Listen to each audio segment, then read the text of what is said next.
I have no life. But who needs one when you can play Minecraft all day?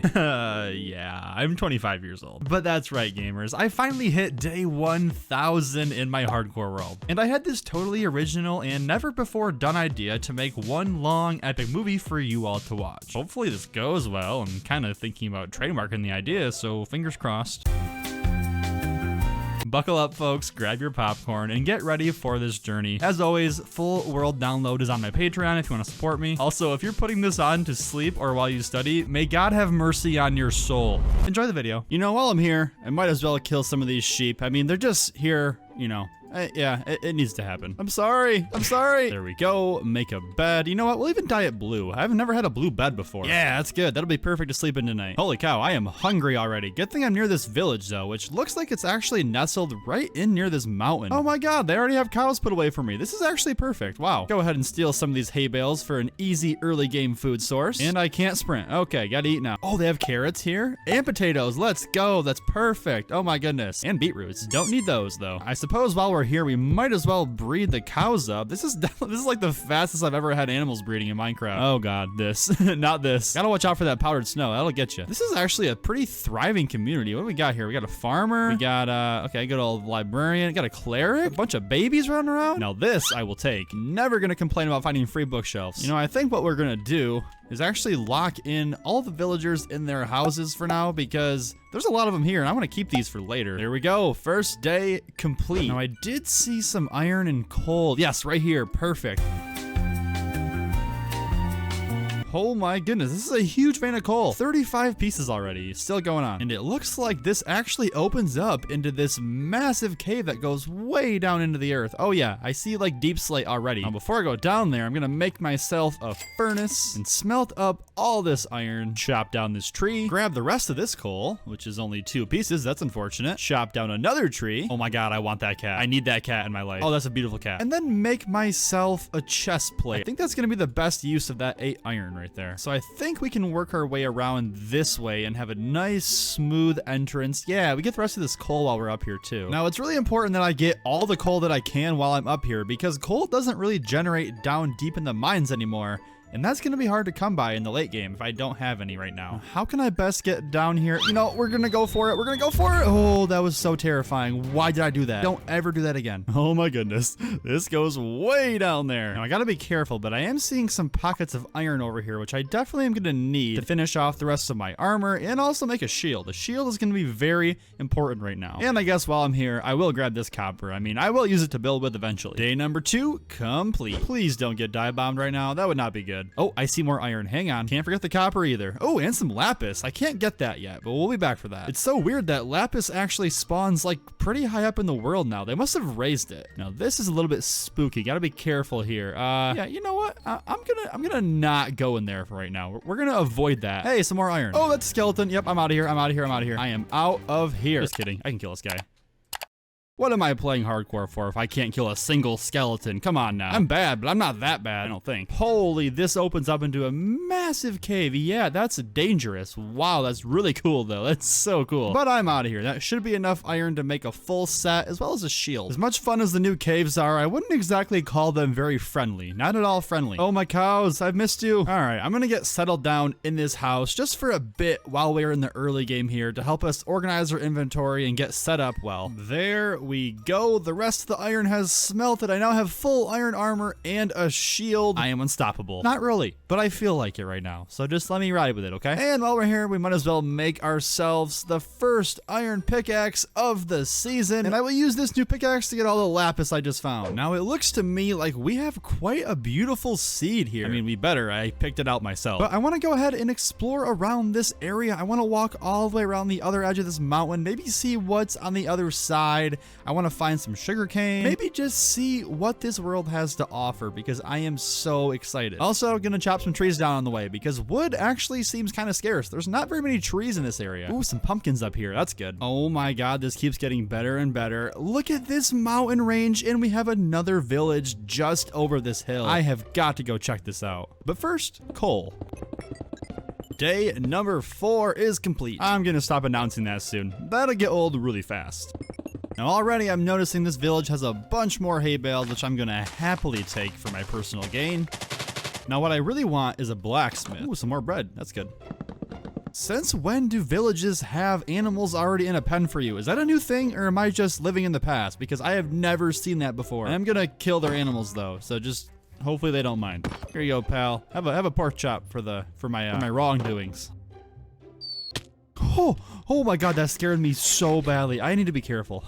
Oh my goodness. No blacksmith, which is unfortunate, but we did get a bunch more hay. It's enough food for a while. Now, while I'm out, I do need to look and find where I can get some sugarcane because I have not found any yet, and I want to get going on an enchanting setup as soon as possible. But first, I'm going to grab all this coal. The name of the game today is grab as much coal as possible. And we'll grab this iron while we're here too. Go ahead and drop everything back off at home, and we will continue around the mountain. This might take a while. I have no idea how big this thing is. Oh, I see it. There it is. Sugarcane. Although, I feel like I could find some closer without having to go all the way down there. All right, I had to go down here. Looks like this is my best bet. There we go. Thank you. I'll take all of this. No need to keep any here. We'll take it all back home with us. Is this a tall birch forest? I think it is. I feel like those are rare, but maybe not. I don't even know anymore. And here is the back side of this mountain. Let's see if there's anything cool on this side. So far, I'm liking the other side better. I will take this emerald, though, and this coal. Ooh, looks like this cave has a bunch more iron in it. This is good. It seems like you have to either go way up or way down. Iron is kind of hard to find at like sea level nowadays, but if you're at the right level, it's everywhere. Oh my goodness. I mean, look at this. The higher I go into this mountain cave, the more iron I find. It's everywhere up here. No. You need to stay away from me. This is my... Okay. You had to go and explode, didn't you? You know what? There's so much iron here. I'm going to actually smelt this down and make more iron tools while I'm here. He just 360'd me. What the heck? Did you see that? That was crazy. That was like me back in 2010. There we go. 2 more iron pickaxes. Also, I would have gave any of you the smoke back in the day on Rust. Any of you. What are you guys up to over here? Just hanging out? Sorry to ruin your party, but not on my watch. Ooh. Oh, there we go. Look at the way this snow is generated with all these little cracks and craggles in it into the mountain. Oh, it's so neat and random. I don't know. I love it. What is that sound? Is that like the water dripping through the dripstone? I think it is. Level 20 from just mining coal. That is impressive. That is amazing. That's outstanding. Gotta be careful here. A lot of skelly boys over here. Oh yeah, at least 3 of them. There's only so much I can say to describe how much iron is in these caves, but there is so much iron in these caves. It is ridiculous. I have never seen anything like this before. There we go, 2 more iron pickaxes. I am finding so many resources here. This is unbelievable. And there we have it, 25 levels in episode 1 so far. Oh my goodness, what a start. Well, once again, the plan to explore around the mountain got cut short because I got so much coal and iron. I got like 6 stacks of coal and 4 stacks of iron just from inside of this mountain. But now we will continue along and see what else there is over here. Assuming I don't get sidetracked again, which I very well might. Ooh, this side's very pretty. I like this a lot. And that is a big cave. Oh my goodness. Then coming around this way, it looks like it just opens up into this long, winding section of these tall mountain peaks, and this looks very cool. And you know what? I just realized I should probably make a bucket of water just to be safe if I do fall in somewhere. There we go. And it looks like this side opens up to where I spawned. Somewhere around these spruce trees is where I first took my first steps of this world. But as the sun sets upon us, it is time that we return back to the village and drop off all of our goodies. We got a lot of them. I'm also going to go ahead and get smelting up some blast furnaces because we need a lot of iron to be smelted out. Also, bedtime. And the cow population is growing very nicely, I must say. Couldn't help but notice it looks like we have some more crop fields up here. I might as well use them to my advantage and start a little early game farming operation here. And the same thing goes for over here. Although it looks like this one is already melted, we'll put the torches down just to be safe. You know, I'm realizing that in this early game, I'm gonna run out of food really soon, even having all this wheat. So we're gonna expand the wheat field here and get a better food source going for ourselves here. So I think we'll go ahead and just tuck some water sources back behind here, just like this. And then we can go ahead and start tilling all of the soil. Okay, my hoe just broke. You know what? I have so much iron. I'm making an iron hoe. Why not? We need it anyways. And then we'll go through here with all the wheat seeds we have. Not gonna be quite enough to fill up the whole farm yet, but we will be there soon. There we go. That is much better. And with that, we have just passed day number 10 in this world. Oh, we're gonna be on day 1000 in no time. Okay, not really. Now, the next thing I need is a proper sugarcane farm, at least as far as the early game is concerned. So I figure we'll go ahead and just plop in some water on this side here, just like that. There we go. They're all water sources now. Fill this back in with dirt. And then fill this all in with the sugarcane. I don't know how long we're gonna be living in this village, probably not very long, but I figure we might as well make it look good while we're here. We'll do the same thing up here, a layer. Oh no, my wheat, I washed all my wheat away. Oh no, why did I do that? Oh, that was so dumb. That was so dumb of me. I think we'll plop a barrel right there, and that's where we'll store all of our farming items. It was time for some exploration because you see, I really like my mountain and it's going to be hard for me to leave this mountain, so I wanted to find each of the wood types before I started building. Now, I already had oak and spruce, and right away I found a birch tree, which soon led me to another village. I stole all their wheat and continued exploring, where I eventually found this azalea tree in the middle of a taiga biome and thought to myself, hold on, I know what this means. Lush caves are beautiful and I love them, so I started digging down and following the rooted dirt all the way down until I tumbled into this massive cave, which was very dangerous. I saw this witch and decided, you know what? No, I'm good. Gonna get the heck out of here. Back on the surface, I found another village and took all of their bread, which was good because I was running out of food, but my inventory was full, so I stopped back home to drop things off and kill my cows before continuing to explore the other way. And this was a good idea because I found a massive frozen river, which I immediately went skating on. These new 118 rivers are massive and so much fun, especially when they're frozen. But then the river melted and I was sad, so I kept exploring, where I found another village. Hey, look, more bread. After stealing their wheat, I ran into this shipwreck, which had my first diamond in it, which made me very happy, as well as a buried treasure map. I immediately looted this, but found no diamonds, and now I was sad again. There was a jungle though, so I collected some saplings, bamboo, cocoa beans, and melons, which I'm sure will come in handy at some point. The biomes in 118 blend together based on temperature, and since jungles are kind of warm, I soon found acacia wood, a desert, and even this massive mesa biome. I had to stop and admire this insane view for a bit before continuing on to find another village, but this one just had dead people in it, so I sold their bookshelves and found a saddle, which I will use on my future horse. I was happy again because I found another shipwreck which had moss in it, which was a good thing. And continuing along, I found another village. Why are there so many villages in this world? I don't understand. And then finally, after more than an hour of searching, I found the dark oak forest, which was the final wood type that I needed. I gathered up some saplings and then made my way back home. I am finally back home. Oh my goodness, that was a journey. It appears as so we have a visitor. What do you have for me? Anything good? Ooh, glowstone, pufferfish.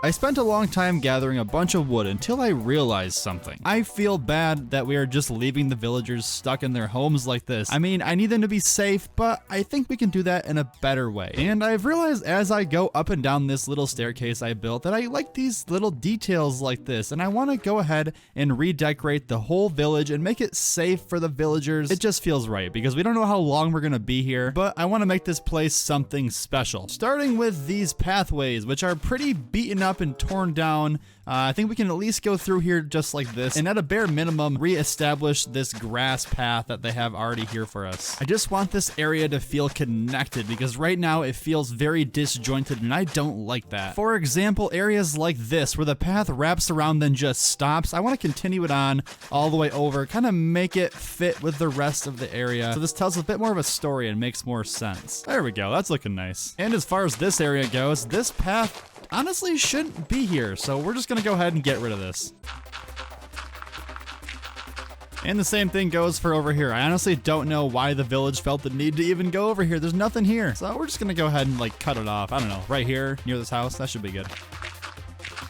Moving along, I decided to keep the theme of oak logs with spruce slabs on top to outline the path, as well as serve as a wall to keep the villagers contained. I kept this block palette pretty simple because I still wanted this to feel like something Minecraft could have generated on its own. Think of this as my take on what I feel villages should look like out of the box. Anyways, from there, I decided to also extend the path up to the top section of the village because, quite honestly, I forgot it was there at this point. Over here near the crop field, I started digging up a staircase to the top through this rocky section of the hill. I made this slanting roof, which I think looks pretty good, and also added some cobbly bits and spruce beams for some detail. But this was turning into quite the undertaking, as I was already on day 40 of this new journey, and now I had to connect the upper area together. Except there was a problem, and that problem was powdered snow. It was everywhere, and I hate it. So I slowly removed it, and one by one replaced it with dirt to continue the path, and built up around it with the oak and spruce until everything was connected. I have been hard at work getting this pathway complete, and now that it's finally coming along, the villagers have a safe way to traverse all around the village, all while being safe and not dying. Hopefully, that is. And I have to say, I am really liking the way this path is looking so far. Also, this was a lot of oak wood, like so much oak wood. For some perspective, I have broken 10 iron axes so far chopping down trees. But we still have a lot of work to do, so leave a like for this so far if you're enjoying it. With the pathways complete, it's now time to give these houses a bit of a makeover.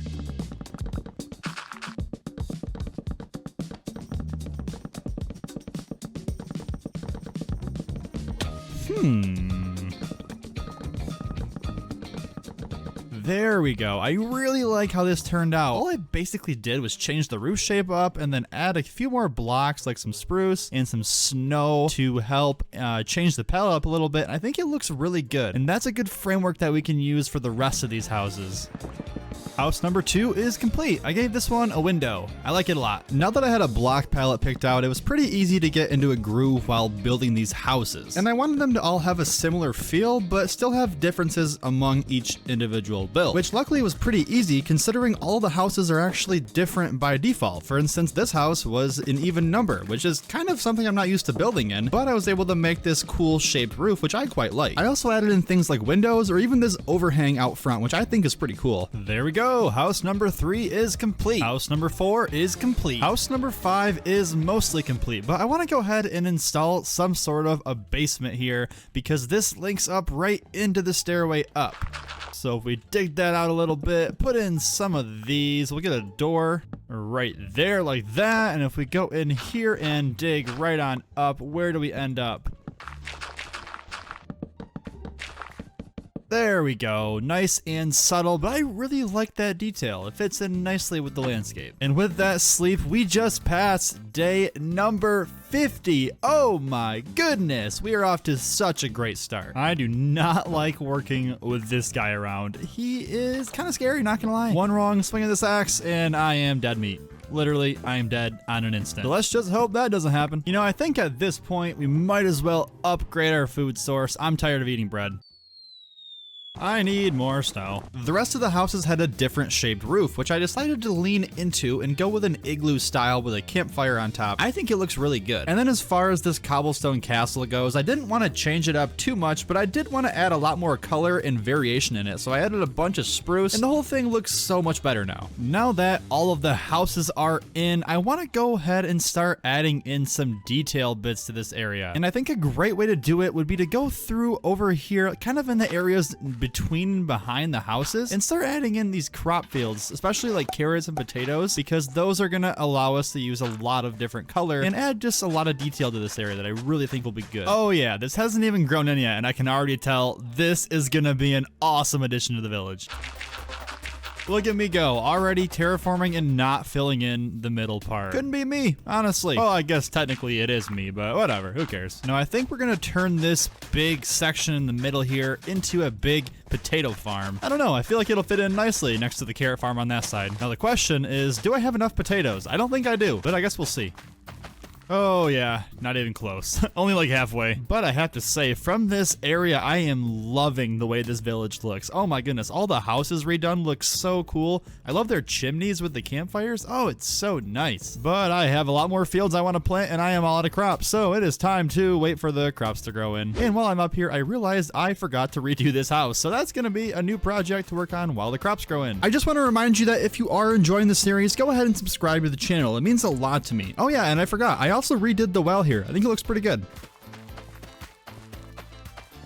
Finally, I had to decide what I wanted to put in this large middle area, and I thought it would be good to have a multi-crop section here. I just love all the crops so much, it would feel wrong to have it just be one in the middle. So I got to work planning out where all the water sources would go, and then I realized I needed a bunch of crops, so I immediately started harvesting all of my fields that I just planted. I think I went through like 3 or 4 iron hoes just to till all this land, but it was worth it in the end because I got this whole thing planted and it looks so nice. It was just what this area needed. At this point, I wanted to add some detailed bits to the village because it was starting to look very samey. Particularly, I wanted to add a bunch of greenery to the area to add a bit more life around the village. So I started off here near my starter house and just kind of went through with some cobblestone, some mossy cobblestone, and a bunch of leaves, and made the whole thing look like an overgrown rock of some sort. I think it looks really good. And then moving along from there, I went ahead and got rid of all of the snow on this middle section here and began to replace it with moss, which was a good start, but it needed some more detail. So I went back through with some cobblestone, mossy cobblestone leaves, and I even went through underneath the moss with some moss carpets to light the whole area up from below. Now I think this area is finally dummy proof enough for the villagers to roam free, and I suppose there's no better way to find out than to just try. Come on out, friends, you're all good to go. I made you a whole new village. I hope you like it. There we go. Okay, nobody in there. Hey, oh wow, a whole bunch of you guys made a baby in here, didn't you? Yeah, you guys had some fun during lockdown. Come on out. Okay, you're empty as well. Hey, there we go. They were unemployed and now they're free. Hey, we got our farmer back. Good for you. Now hopefully I did a good enough job of making this place safe for the villagers to coexist freely and also not go anywhere. But only time will tell. Thank you all so much for watching the first episode of the new hardcore journey. I am so excited. This has been so much fun, but I need diamond tools. So let's do that next time. What do you say? In the last episode, a couple of you left some comments saying that I can actually mine lapis with a stone pickaxe. And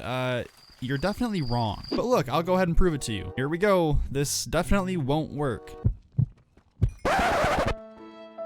Oh, cool. Anyways, now I'm really sad and embarrassed, so you should subscribe to the channel to help me feel better. And a lot of you guys have also been wondering what happened to the old hardcore world since I started this new series, so I prepared this presentation to help clear things up a little bit.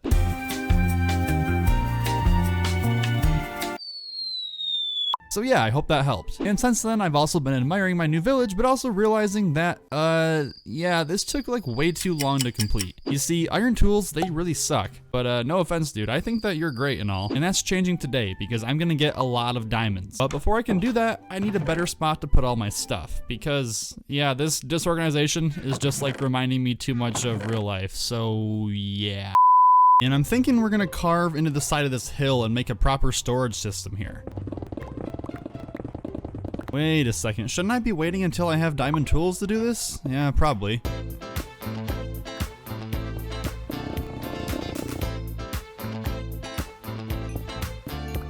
So, I don't know how big this needs to be, but it needs to be, like, bigger than this. So right now it's too square, and I think it needs to be more, like, not square.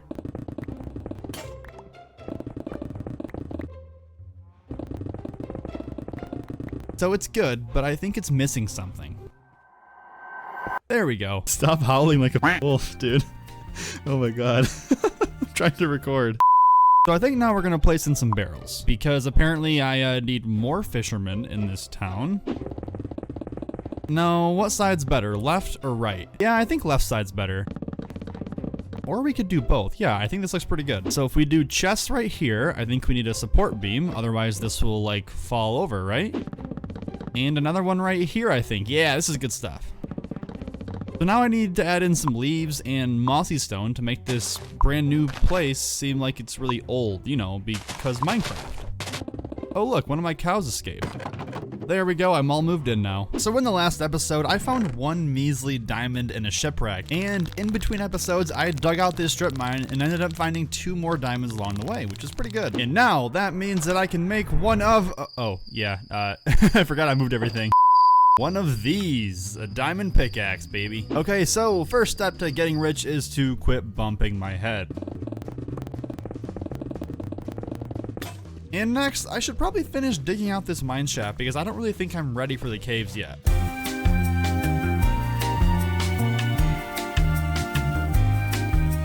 And now that I'm down here, I basically just have to mine. I have no idea how long this will take, but I just need 2 more diamonds, which will be enough to make an enchantment table.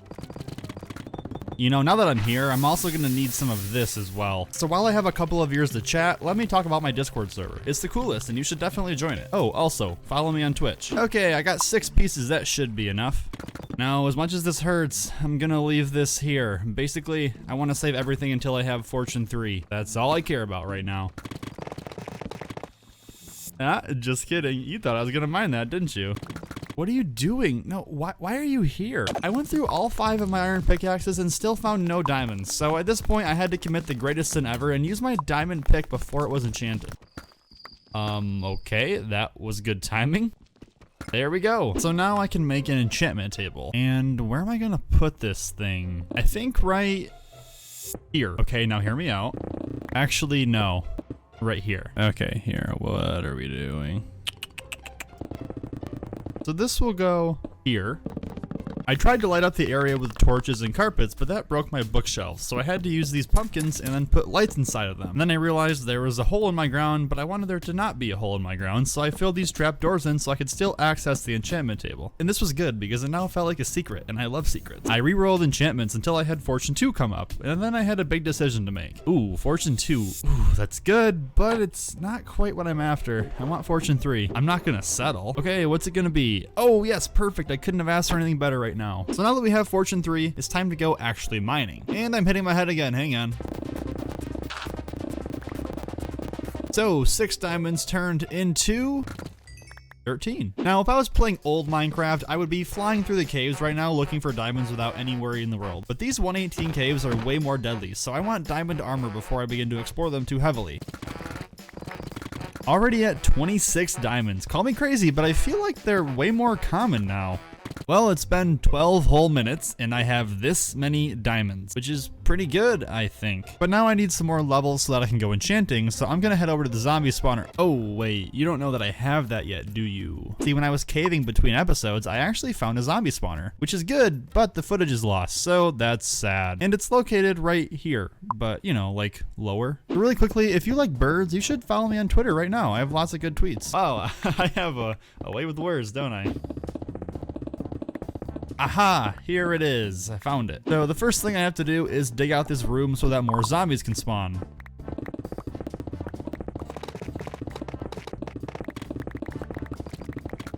So this farm is gonna be kind of bad.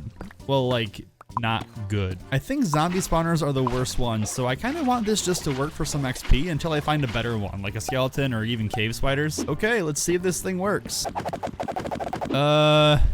Yeah. I think there's a problem here. So I think if we route them into this corner, that'll work a little bit better. Okay, so this should work better. Oh my god, they're still getting stuck. Okay, what if I lower the drop a little bit?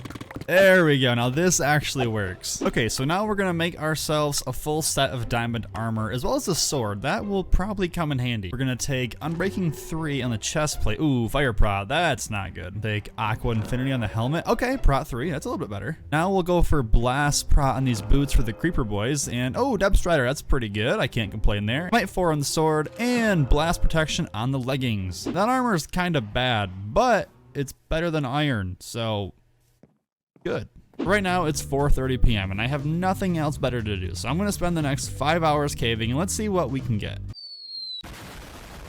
And now that I have Fortune 3, I'm just gonna mine everything that I see. I'm not gonna hold back. You know what? I'll say it.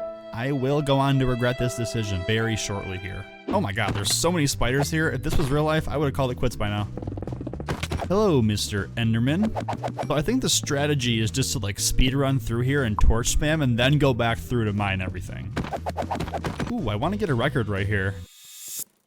And now that things are lit up, it's time to actually start collecting. Wait, this is a joke, right? I literally just started mining. Mojang really is out here just canceling copper farms. So I have this really bad habit when I go caving where I just throw everything away except for the ores. And then I have nothing. So I'm not gonna do that. But that does mean I have to make a lot of trips back up here. Well, in 10 minutes, I have this much copper. Also, I think if I put levers on the front of these blast furnaces, I can get all the XP later. Yeah, that should be good. Time to get back into the caves.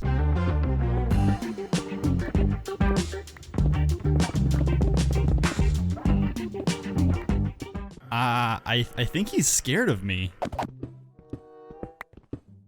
Oh my god. Oh, that could have been the end of me. Oh my goodness. Ooh, you know what would be cool? Like a copper golem, right? It's like an iron golem, but it's made out of copper. Nah, who am I kidding? What? No, Mojang would never make anything like that. What a dumb idea. Okay, I hate to say this, but I'm gonna stop mining copper for today. I have to make my way into deeper caves just to try and get diamonds. Well, I wanted to do this, you see, but instead I just got distracted in even more of these surface caves. I feel like these 118 caves literally never end. Like you could just explore and you would never get out of the caves if you didn't want to. Ooh, deep slate copper. I think that's like super rare now. What the? There are 3 Endermen here. Oh my god. What? Oh look, a diamond. So I'm 2 hours in and I have found 1 diamond. Yeah, anybody who thinks that diamonds are easy to find in 118, they're just wrong, okay? Already at 26 diamonds. Call me crazy, but I feel like they're way more common now. Yeah, so looks like strip mining is actually the way to go. Hang on, I almost missed these ones. Ooh, okay, that's a good find. So I was down in the strip mines until it opened up into a new cave. That I started to explore, and then this happened. Oh my god, that's an abandoned mine shaft. I have not found one of those yet. This is exciting. Need to go check it out. Oh, let's go. Oh my god, I found a skelly spawner. No way. Now this I will turn into a farm later, 100%. I've never seen one so close to a mine shaft like this. It runs right through the center of it. So I think I hear something over here. Yep, okay, yep, that's what I thought. Hey, more of these though, that's good. Ah, yeah. Even more, baby, let's go. I think I might have X-ray. Hold up, wait, I found another one? Okay, now this actually has to be a joke, right? What's better do you think, a skeleton XP farm or a double cave spider farm? You guys gotta let me know because both options are pretty tempting right now. Yeah, diamonds, let's go. I think you're a bit lost, dude. I spent the next couple of hours continuing to explore the nearby caves where I found my first geode, found more diamonds, and also taught some children a lesson. I even found 2 cave spider spawners pretty close together and tried to find a place in the middle to activate them, but they were just out of reach, which was sad. But the lack of sunlight was starting to get to me, and I was beginning to lose my mind a bit. I don't have feather falling, doo-dah, doo-dah. I should not be doing this, I'm an idiot. After that mining trip, I had over a full stack of diamonds, so I immediately started enchanting the rest of my tools so I could get fully geared up. Oh, let's go, baby. Silk touch on the pickaxe, and it has efficiency and unbreaking. That's perfect. So it looks like we've actually ran out of fuel for this copper smelting operation. Oh my god, that was like way more XP than I thought I would actually get there.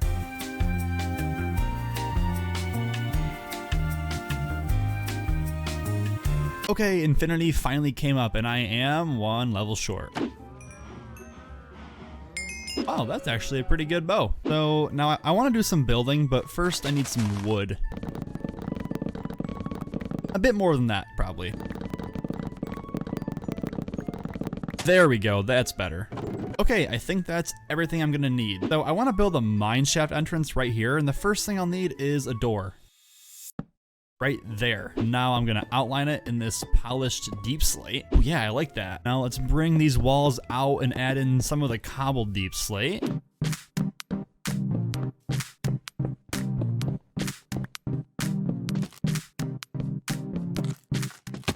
Ooh, I really like that slanted roof. That looks good. I used copper in the upper half of the build for a nice pop of color and also added in another smaller slanted roof on the other side, which adds a lot of character to this build, I think. Now, I want some sort of a rocky thing out front here. Okay, you see, now that I had silk touch, I wanted to fill this area in with a bunch of deep slate ores just to flex a bit, so I went back down to the mines to start collecting. Okay, firstly, I just want to extend this wood down, otherwise it looks a little bit weird.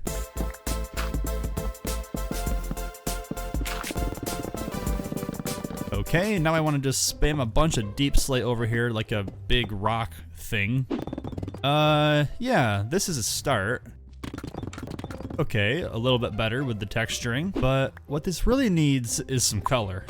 There we go. I like how that looks. That's good. So I've realized that in 118, all of the ores are like not close together. Whereas before you can mine on level 11 and basically find everything. Now you have to strategize what level you want to mine at based on what you want to find. And yeah, the range is pretty far spread out. As you can see, coal is at level 95 and it ranges from there all the way down to -59 for redstone and diamonds. So you kind of need to make a strategy. And I don't have one of those. So I think I'm gonna turn this regular mine shaft into an ultimate mine shaft. Basically, I want to add offshoots at all the different levels for each of the different resources, and I want to make this thing look good because right now it's just bothering me how not good it looks. That's a good way to talk. Yeah, right here. This is where coal should be at. Hey, coal. I think for right now, I'll just go ahead and put that there to let me know that's where I get coal. That'll work, right? So while you watch me do some pointless terraforming, let me talk to you about this new segment I'm calling Pointless Stream Highlights. Yo, since when did they add black and white bunnies? Am I crazy? This is adorable. Have you guys ever seen this before? Hey babe, I want to show my girlfriend this bunny. Look at this bunny. I am so fat. Look at how cute this bunny is. It's like a cow bunny. So yeah, if that doesn't convince you to follow me on Twitch, I don't know what will. I'm thinking what we're gonna do is we'll do like a lantern in here and then one right here, right? And then boom, boom, boom, like that. Yeah, this is good. And then we'll fill this in with amethyst, I think. I think that's our move right now.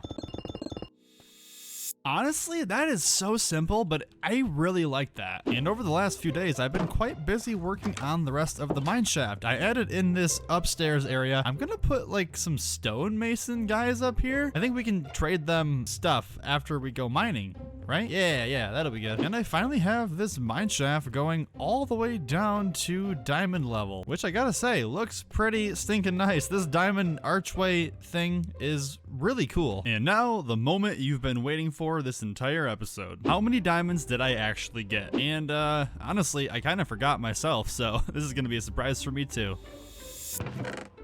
Wow, that's a lot of diamonds. Last time on Hardcore Minecraft, I asked you guys what farm I should build between skeletons and cave spiders. But looking at the comments, there actually was no clear winner. So get pranked, I guess, because in this video, I turned not one, not two, not three, but 4 spawners into one mega farm. This video took a lot of time and planning to complete, so if you enjoy it, you should subscribe. Hey guys, welcome on back to the Hardcore series. The first thing we're gonna do this episode is do some more village expansion.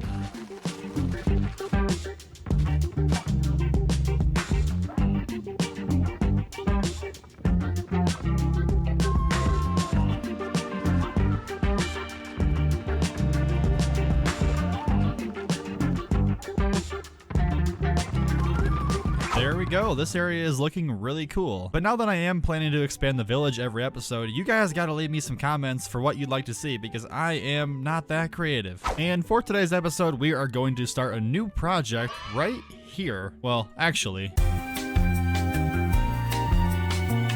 right here, because I was looking at the area and it turns out the skeleton spawner, both spider spawners, and this zombie spawner are all in range of each other. So that's pretty cool. But, yeah, the first thing I need to do is dig a really big hole.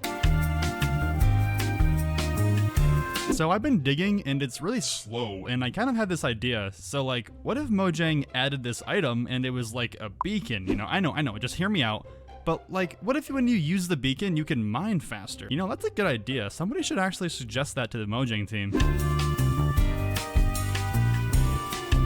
All right, so this room is good in size, but it's also not good because it needs to be like wider and taller still. So yeah. So I think now I'm gonna clear out the area around the spawners. Now I need a 9x9 around each of these spawners. The zombie spawner is already set up. Now this one, I need to go a few more blocks this way still. Alrighty, there's the first cave spider spawner done. Now we'll clear out the second spawner here. Just like that. And now for the skeleton spawner.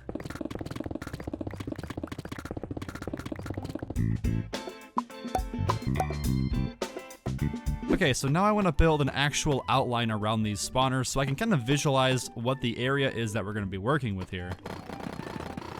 Okay, so right away I'm realizing that these two spawners are definitely in each other's like spawning radius, which is not good. I think that this is going to spawn cave spiders too. Never mind, scratch that, forget about it. Basically, that means that we're gonna have either zombies spawning with the cave spiders or cave spiders spawning with the zombies. And I think it's better to have zombies spawning in here because I can filter those out. I have an idea. What was he doing?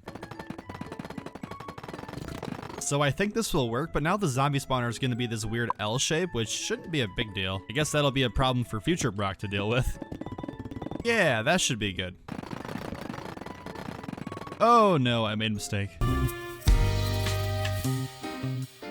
There we go, all better. Now, I think for this spawner, we're gonna have to lower the floor a bit. I think they're gonna get stuck if I leave it at this level.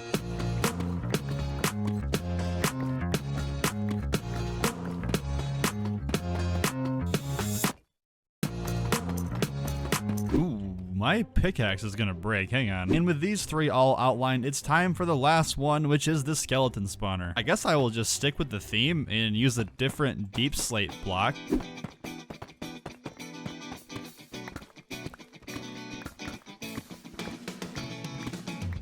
Ooh, okay.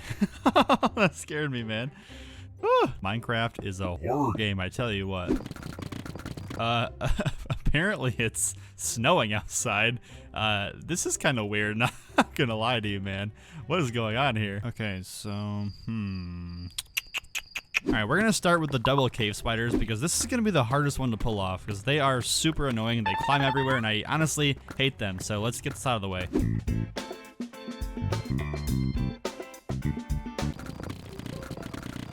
So I think I want to stand right here when I kill them. 6 iron gives you 1 iron trap door? That is preposterous, dude. I'm gonna throw an actual fit. I'm getting scammed out here, dude. Put a couple slabs in the back. Now that should prevent the cave spiders from coming through this gap and killing me. Theoretically, of course.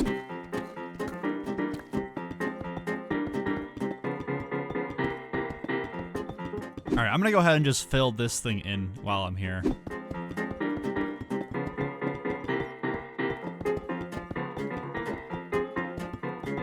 So if I fill in this floor, and then add in a water here, and a water here. Now, if we remove the rest of this, and then remove these blocks, it should all start flowing out towards the center here. Yeah, this is good. Oh, I need to lower it though, don't I? Yeah, okay. Alright, so I'm a cave spider. What am I gonna do? No hands, baby. Let's see what happens. Alright, well, there's a chance they can get stuck right here, but honestly, I think with all of them coming through here, they're just gonna push each other on right on through. Now, I'm also gonna need some fence gates up here. Can't reach. Nope. With some water in there, just like this, because those spiders, I tell you what, they're some nasty little buggers, and they're gonna try and climb these walls, and if they do, we gotta punish them. Yeah, basically, if they climb the walls, they're just gonna drown, so joke's on them. Get pranked, bro. With the first spawner complete, it was now time to start working on the second cave spider spawner, except this one had an extra challenge to work through.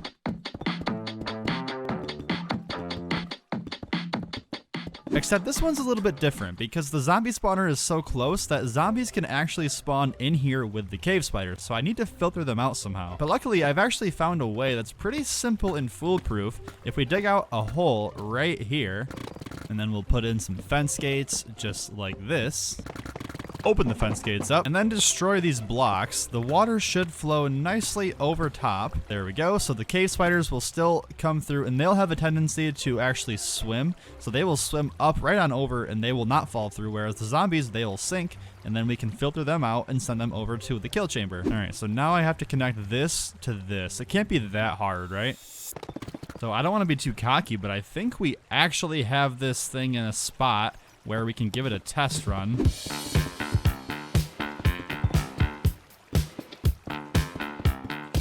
All right, I guess test number 1 is a go. Here we go. Here goes nothing. They're falling in there. Okay. And we actually have some spiders here. Okay, they're coming from the right side. That's good. Did I just nail this thing first try? That's actually crazy. I think I actually did. Yeah, okay, yep, they still hurt. They still hit me. That's good to know.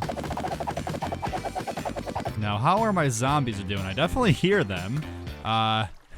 Yeah, okay, yeah, they're hanging in there. They're vibing out here. Go ahead and kill these guys. Holy death trap.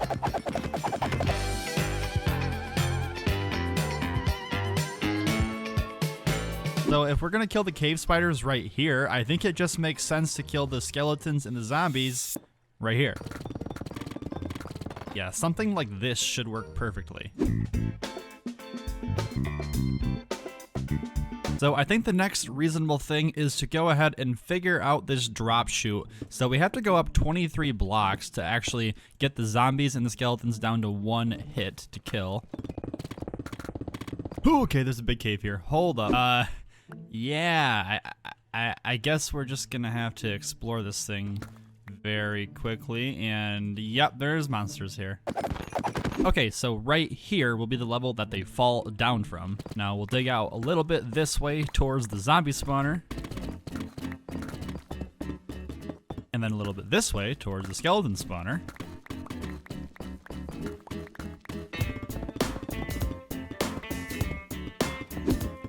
And now it's time to actually build up those farms individually.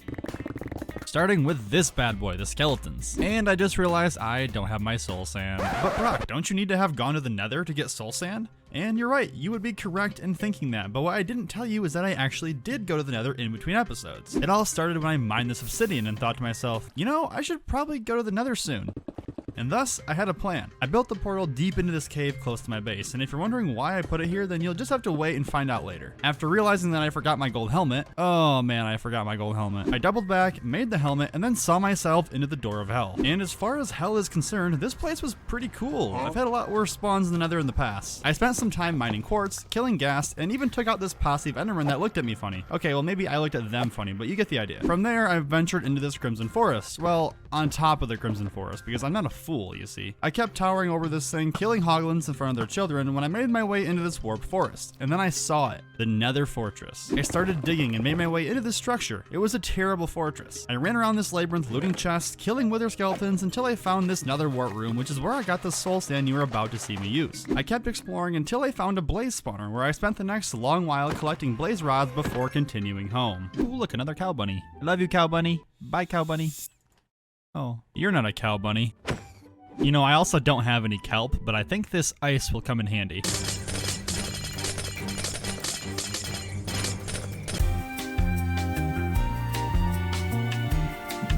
So again, let's go ahead and fill in these walls.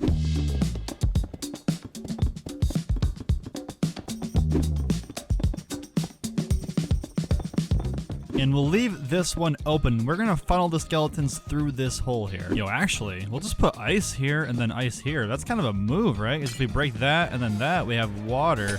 Oh yeah, that's perfect. Now we'll dig this down a little bit. And then break all of these bad boys.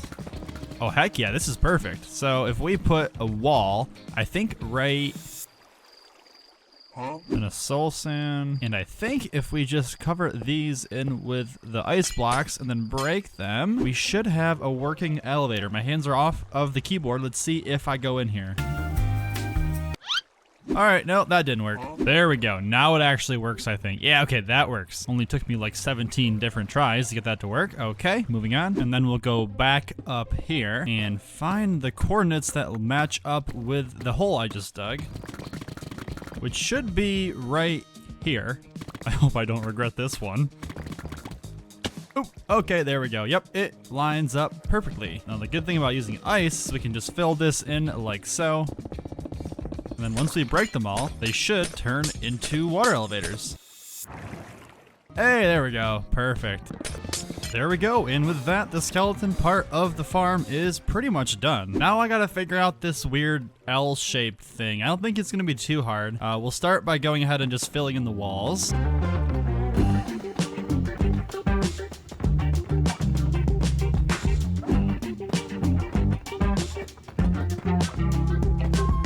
So how are we gonna funnel these guys? I guess we'll put a water there and like a water here. Let's see where this goes. Actually, this might work. Yeah, I think this actually will work. And then find the coordinates up here, just like this, and then dig down. We should be lined up. Oh yeah, I messed up big time. I was literally just digging straight down into what could have been lava. I could have just lost the world right there. Talk about big brain. So, actually, right here are the correct coordinates. So now we can dig straight down, and I shouldn't die this time. Hopefully not. Hey, there we go.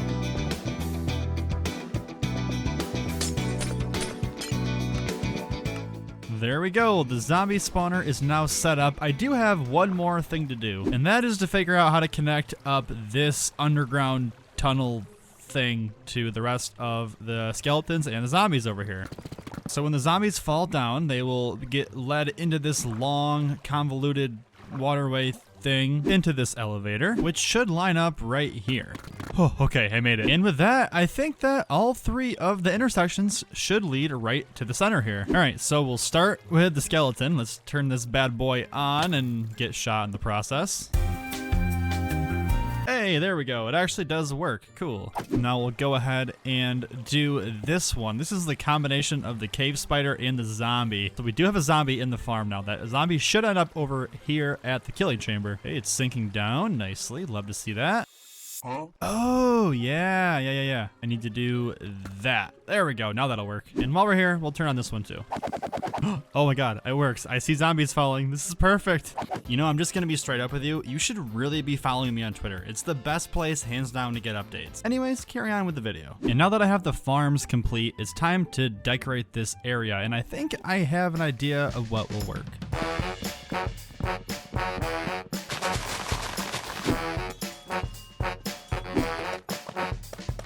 That should be mostly what I need. So I guess we'll start by adding in some spruce pillars through here, just like this.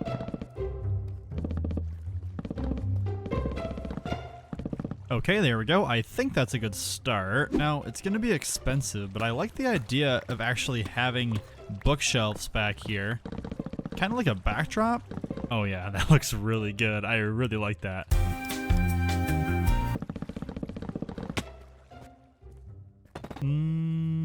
No.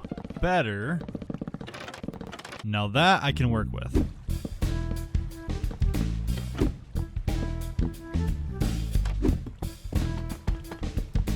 Actually, you know what?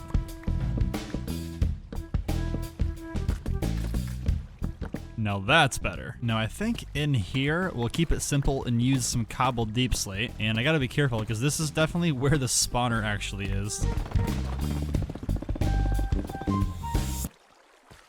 You know it's good, but I think it just needs a little bit of texturing here. Bit more. Yeah, I think that'll work. And now it's time for a new segment I like to call Super Mega Awesome Epic. Definitely not super short time lapse. But then there was a problem. Oh man, I'm gonna have to kill a lot more cows. I am already out of bookshelves. One bookshelf takes 3 books, and each book will take 1 leather. So to get approximately a whole stack of bookshelves, which is what I think I will need, I need to kill approximately 300,000 cows. So I went back home and got to work making a bunch of cow babies. In my free time, I started working on this house, but it made me mad because you can't connect walls to fences. Anyways, after sending in my formal complaint to Mojang, I decided to reroll some enchantments until looting 3 came up so I could kill less of the cows. But I don't have an XP farm yet in this world, so I went to the Nether and mined quartz until I hit level 30 to put looting on my sword. After that, I kept breeding cows, but I still didn't have enough, and I was getting bored, so I chopped down some trees.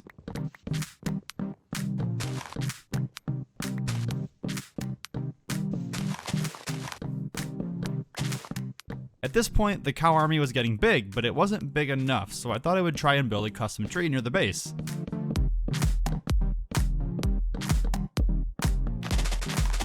And I absolutely love how it looks, but that's a big problem because now I gotta build more, and they're kinda tedious to build. Finally, I had all 300,000 cows and I could kill them all for their leather.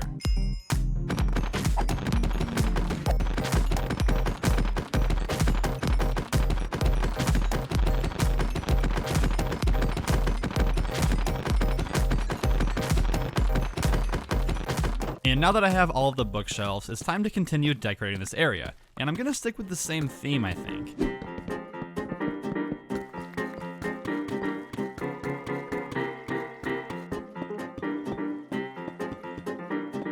I wanna put an enchantment setup over here somewhere, and I'm thinking like this way, a bit out of the way.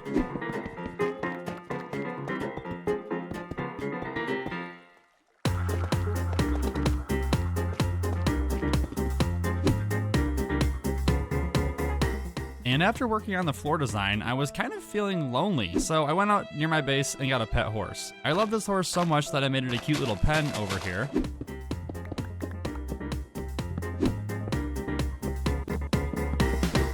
But yeah, my horse needs a name, so leave me suggestions. Most upvoted comment will get selected. I'm really liking how this is looking so far, but now we have to figure out a design for the roof. And I'll be honest, I don't like making roofs, so this is gonna be a little bit of a challenge. I think to start, we'll just go ahead here and remove a little bit of the material so I can actually understand what we want to build up here.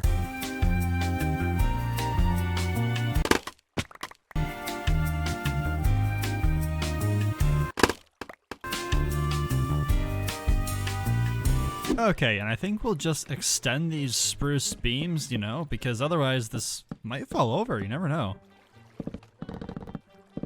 I decided to use calcite in the ceiling to break up the texture a bit, and then I went through with amethyst crystals to add some color. I think it looks really good. Okay, now, easy does it. Oh god, oh my god! Welcome back, gamers. Today, I'm going to kill the dragon in my hardcore world using only a stick. So I was running around aimlessly in my hardcore world, as one does, trying to think of video ideas when suddenly I thought, ooh, I should fight the dragon. But then after a little bit of research, I learned that Wadsy actually already fought the dragon.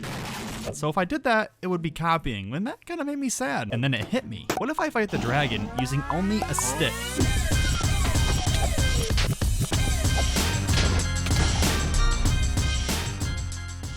Ah yes, you heard me right. Nothing but a good old-fashioned brown Minecraft stick. What could possibly go wrong? Literally so much. But before I tell you that story, I first have to expand this village. So if you want to see how big this place can get, make sure you subscribe.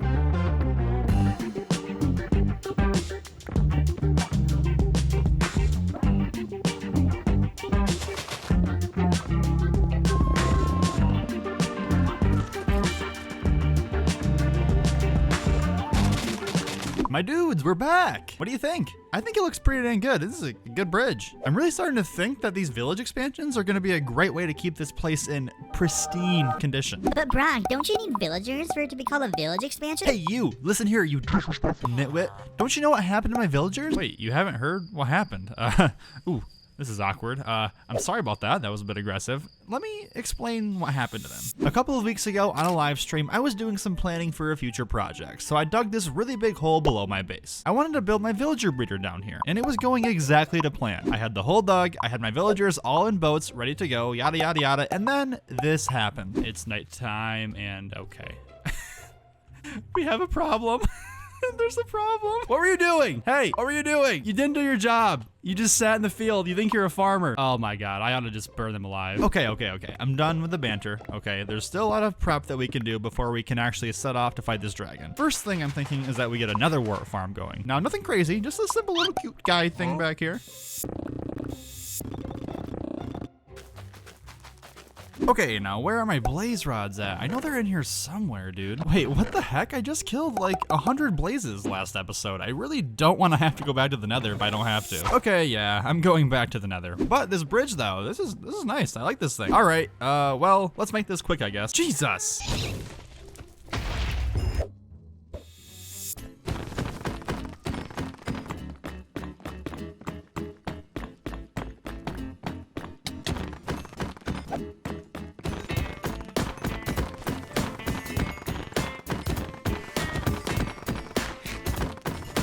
Okay, 60 blaze rods should be plenty for what I have planned. Let's get out of here. And we're gonna need a lot of obsidian for what I have planned.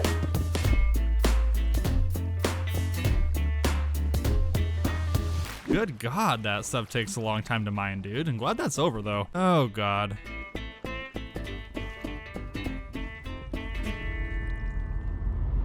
Alright gamers, listen up. Let's talk strategy. If we have any chance of killing this damn dragon with a stick, we're gonna need a lot of slow falling potions. But you see, I'm a baby, okay? I sleep like every night in this world, so now it's time to stay awake for a while and to track some phantoms. Ah yes, dude. Look at my new moon texture pack. It looks so good.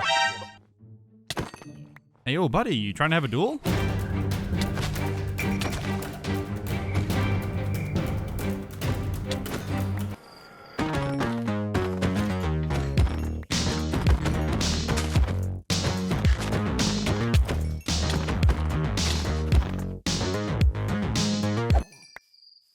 The first night of not sleeping was complete, and it was at this point that I remembered where all of my stuff was. You see, a while back, I had this idea to go fishing with a regular fishing rod until I caught a mending book. Yeah, it took like 13 hours of fishing, and was honestly one of the most fun and stupid things I've ever done. Well, hello, Chad. How's it going, my friend? Long time no see, buddy. Now, do I have any good stuff over here?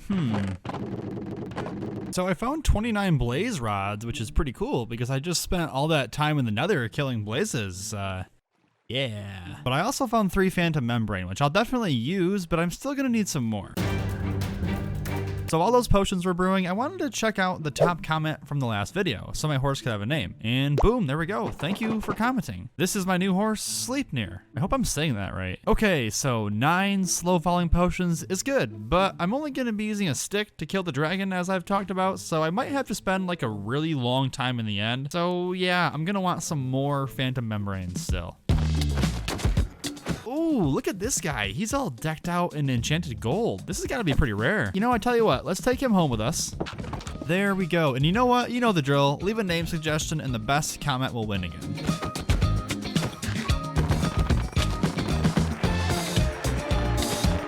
Oh no, guys. It looks like I'm being swarmed by an angry mob of keyboard warriors.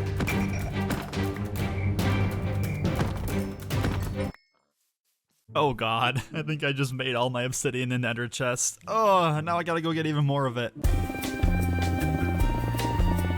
At this point, I had all of my ender eyes to find the stronghold, slow falling potions to protect me if I was launched into the air, scaffolding to build up quickly, and obsidian to box myself in. But there was still one thing that I needed. Ah yes, I almost forgot about the most important part. If we're gonna use a stick to fight the dragon, I have to name it something cool. Okay, so I've been waiting around tonight to see if any phantoms spawn, but it's not looking like it's gonna happen. Alright, Sleipnir, my good pal, I think it's time that we head off to the stronghold. Okay, really? Now you come out? Alright, Sleipnir, pal. You're not gonna like this, buddy, but yeah, we gotta cross this big river. Come on, pal, we're almost there. There we go. Good job, buddy. Okay, we made it. Oh no, oh no, oh no. No. Keep riding, buddy. Keep riding. We're almost out of this forest. Oh gosh, well, you guys, it looks like we've reached yet another large river. And I don't have the heart to drag Sleipnir across this thing again. I think he's gonna have to stay here. All right, buddy, you stay here and I'll be back to get you one day. That is, if I don't die doing this. You guys, it's no longer about just me. You know what? It's not about me at all anymore. Okay, I have to beat this dragon and I'm so nervous right now. Okay, I'm so scared. I want to see my horse again. Okay, so I've been going this way for a while now and I think it's time to throw another eye. Oh, okay, just kidding. Still going the same way. Ooh, it just changed directions. That means we're getting close. Oh my god, guys, we've found it. The stronghold is right below us.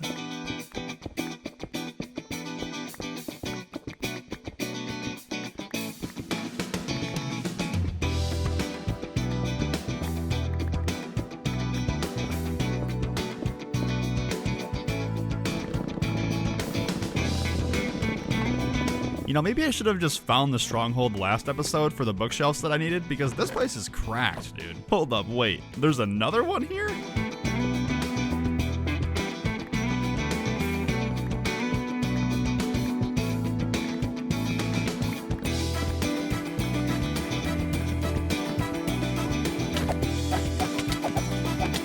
Alright guys, I have made it to the end portal, and surprisingly that was really easy to find. I guess this is just like a small stronghold, it turns out. I've done some final preparations, and at this point, I just want to say thank you for being with me here so far. Yeah, I don't know how this is gonna go. I mean, I have a plan, but let's just hope that it goes according to that plan. But yeah, that's about all I have to say, so here we go. So the first major challenge I'm facing is removing the end crystals. Normally I would just shoot them with my bow, but when I say I'm only using a stick, I mean it. So I have to build up there and then destroy them by hand. And yeah, I'm really scared the dragon's just gonna yeet me in the air while I do this. Let's go ahead and drink this slow falling potion and then start building up to the first tower. Okay, and there, tower number 1 is destroyed. Okay, there's number 2. We'll grab some of this while we're here for sure. Number 3. Ooh, okay. Just breathe. Number 4. Number 5. Okay, I'm doing good. We're halfway there. Okay, there's number 6, and thank goodness for my slow falling. Number 7. This does not sound good. Okay, yep, yeah, easy does it. Let's try that one again. Number 8. I can't tell if these Endermen are mad at me or the dragon. Hopefully not me. Number 9. Okay, just one more. And number 10 is complete. That is a huge relief. Okay, believe it or not, that might have been the hardest part of this challenge. And now I'm on to the second phase of this challenge, which is to actually kill the dragon with this stick. To do that, I need to wait for the dragon to perch in the middle and to stand in the correct spot so I can whack it with this thing. Now for a safety measure, I want to enclose myself so the dragon hopefully can't hit me into the air while I'm doing this. Emphasis on hopefully. I haven't tested this, so yeah.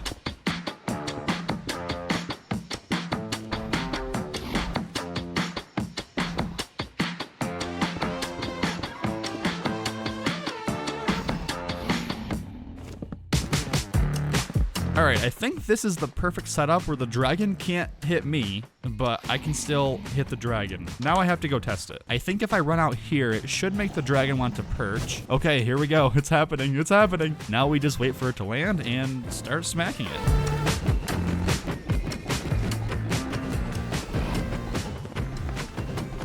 Okay, it's leaving now, but that was a lot of damage. I took like half of its health down in just one cycle almost. And now we wait. Here we go again. It's time. I will admit, this is slightly underwhelming, but I think I might be able to actually do this. Okay, there's another big chunk of health gone, and it's perching again. This might be it, folks.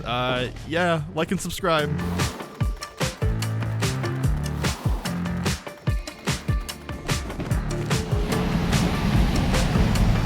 Oh my god, I actually did it, dude. I actually beat the dragon with a stick. Oh my goodness. Oh, well, okay. Gamers, can you believe it? We actually beat the dragon with a stick. Today, we turn this desolate area into a thriving cliffside village with every villager in the game. To do this, I'll need a villager breeder, a moss farm, a mob farm, and so much more. Let's get into it. For today's village expansion, I created this beautiful gradient into the side of this mountain. I also went through and added a few more custom trees to the area to make it look a bit more alive. I do this every episode, so if you want to see how cool this place looks, make sure you subscribe. Oh man, you guys, it feels so good to be back in this world, just running around and excited to build again. It's been a little while. Whoa, hello. It's been a little while since I've actually built anything in this world or done a project. Hey, but that's good because today I get to build something because it is time that we actually populate this village with villagers. Yeah, you know what happened to them. We don't need to talk about that again. But luckily for me, I do have a couple of friends over here who are going to help us. A while ago on some live streams, we found these two handy dandy gentlemen, and yeah, I think they're gonna fit in well over here in our village. So how are we gonna do this? I don't really know what to do. I think I'm gonna go ahead and break this boat. He's gonna get mad at me. Okay, now just follow me out here, my good friend. Oh no, oh no, oh no, oh no, oh no, oh no. You're in a boat, you're in a boat, you're in a boat. No, man. Oh, I'm so stupid. Why would I do that? New plan. New plan, new plan, new plan. Think about this. I definitely had one villager in the last episode. I don't know if they died. Looking around this place, they probably did die. Oh god, what are you guys doing here? Okay, now that it's nighttime, you shouldn't be able to die. I'm really sorry about what happened to your buddy. I didn't mean to do that. Follow me. Come on out. There we go. This is my good pal. Good dude. Come on with me, buddy. So I think we can lure them up into here. Get pranked, dude. This is gonna hurt. This is gonna hurt. We gotta do this though. What the heck, dude? Let me out of here. There we go. All right, we'll toss this onto you, give you one of those, and you should be cured in like 5 minutes. Okay, luckily I do have a plan to get one more villager over here. It's not gonna be easy, but it shouldn't be too hard. Hello? Anybody out here? Yeah, come on. Okay, cool. So it looks like if I just place them in a trail and then break them in the order I put them down, he'll like follow them. Yeah, now I gotta just do this like a whole bunch more times. Hey, somebody hire this man. Willing to relocate, that's for sure. Dude, I'm speedrunning out here. What the heck? Look at me go.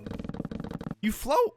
What do you mean you float? Oh my gosh. Okay, new problem. There we go, okay. Oh, you met a friend. You're in the boat with your friend. It's like Titanic, but less tragic. All right, now that we have the villagers, the first thing we need to do is get them repopulating ASAP.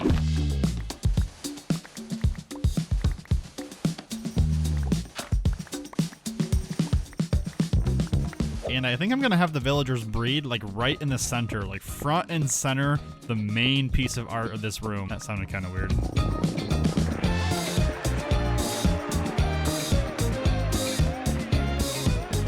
Now, it's super important that I get this villager breeder up and running as soon as possible because I need a lot of villagers for what I have planned. Like, so many villagers, it's not even funny. So yeah, you two are gonna be making a lot of babies. Hopefully you guys like each other. All right, you guys, you're kind of in the way. You gotta get in the breeder, actually. Okay, now you can get in the boat and hang out. Thank you.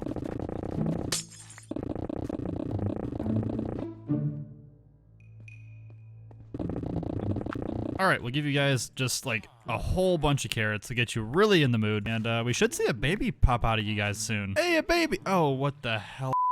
You dumb baby. Go live your life. We don't want you here. All right, well, at least they want to make babies. Now, from now on, they should go the right way. And while they're doing that, we can start clearing out a larger area down here, and I can explain to you what I even have planned. Honestly, not much. Are you surprised? Yeah, I want to build like some sort of an underground village dwarven style with like, it's like a tree. Think of like a tree, right? Makes no sense. A tree? Wow, really innovative, Brock.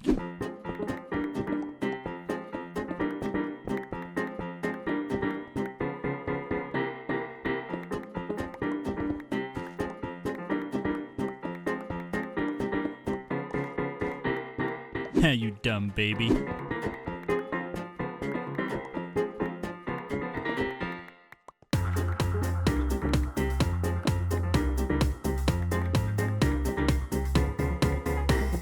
the heck is this place? Excuse me? There's a cave here? Oh, okay. Scary cave.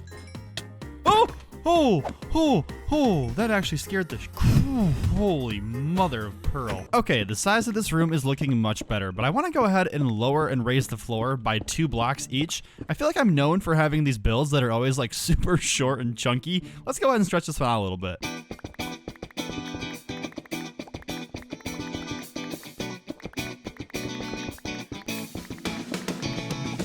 Man, I really wish there was a way to mine faster in this game.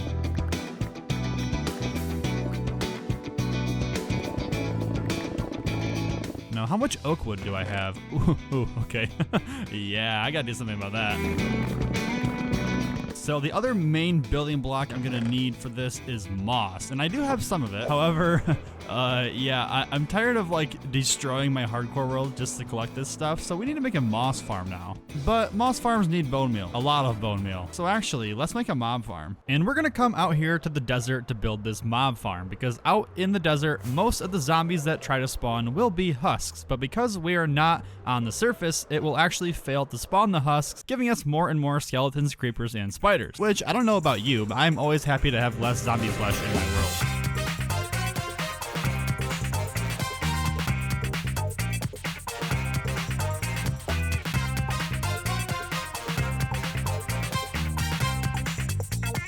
And now that I have infinite bone meal, it's time to find a spot to build the moss farm. And I think I want to build it right up into the side of this hill. Oh god, not this again, not this again.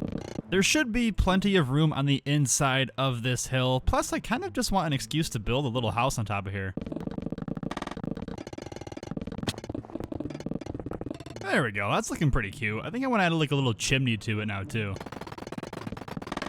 I figure we'll go ahead and just build the farm inside of this actual house. Rather than doing an interior, which I honestly don't like doing interiors, I might as well just build the farm inside of here.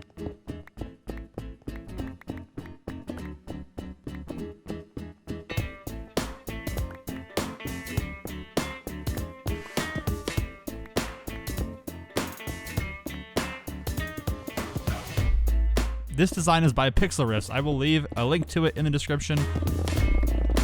Well, it's not much, but at least it's honest work. You guys, the moss farm is officially done. I have spent the entirety of last night collecting wood and getting resources for this build, and I think I finally have everything that I need. You guys, this has been an absolute grind so far, so if you like this, make sure you subscribe. And luckily for us, it looks like our 2 villager friends are still in here having a good old time. How many kids do they? Oh, okay, yeah, it's working. There's plenty of babies down here. But now we should be able to go ahead and get building on the interior here. I have been wanting to do this for a long time now. And as I mentioned, we're gonna go with like a tree theme. Don't ask any questions.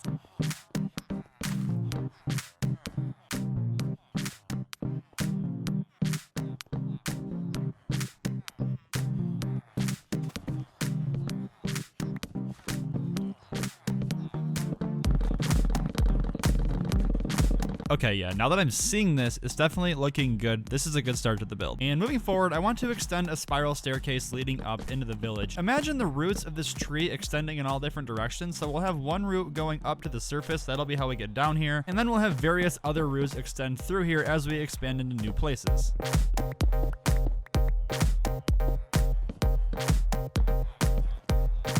And taking a look at things, I think this house right here next to the drop-down well will be a good spot to enter this spiral staircase.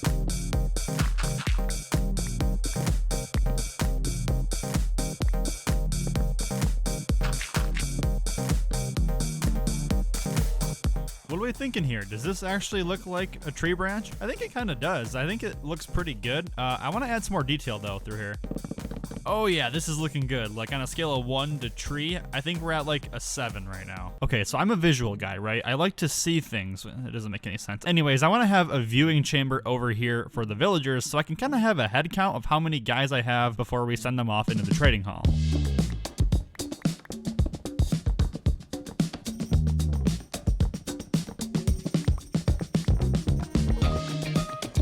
So if we plan to have this as the viewing chamber, I think this will be a good spot. Yeah, I can see some villagers hanging out in here.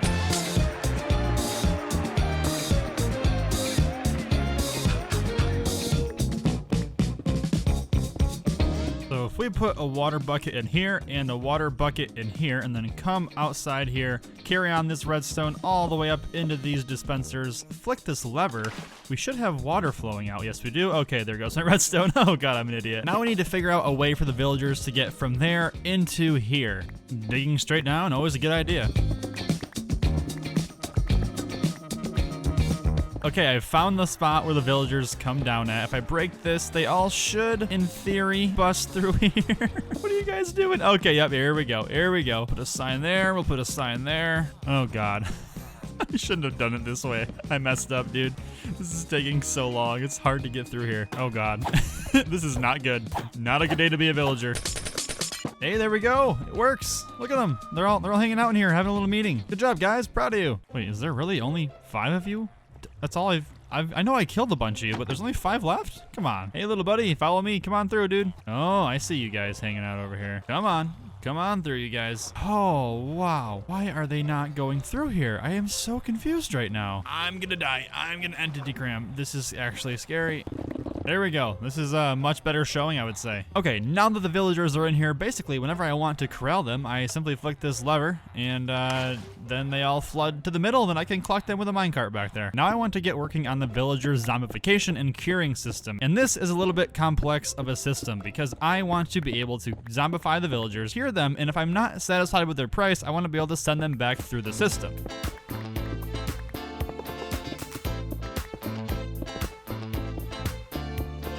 This design is inspired by Flip. It's the one that he used in his recent hardcore video. I will make sure to leave a link to that in the description. I want to use the zombie that I caught last episode in this villager zombie converter. I asked you guys for name suggestions, but you couldn't agree on a top comment, so I just went ahead and named them Mildew. Okay, I think we are now ready to give this a try. The first things first, we'll flick this lever and send all the villagers to the middle. From there, I'll hit this button, which should get a villager in a minecart and send them all the way over here. There they are. Okay, now once they are here, we go ahead and put down the workstation until they choose their job. Oh god, they're mad at me. Okay, let's just ignore that for now. If we make a trade right here, now we can go ahead and send this fella off into the system.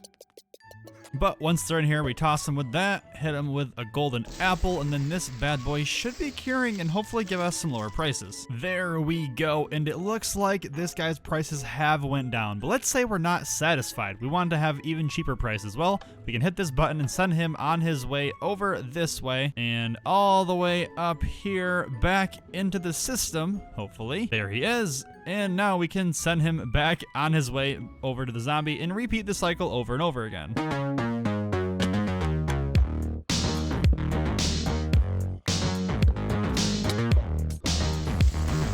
I spent the next hour curing and recycling farmer villagers until I had 4 fully discounted villagers in this area. Oh man, that took a lot longer than I thought it would, and I need some more gold. I am running dangerously low on golden apples. So rumor has it that gold actually spawns more frequently on this level. Let's go ahead and actually give it a test. I haven't tried it yet. You're not gold, but I like you. You know what? You're not gold either, but I also like you.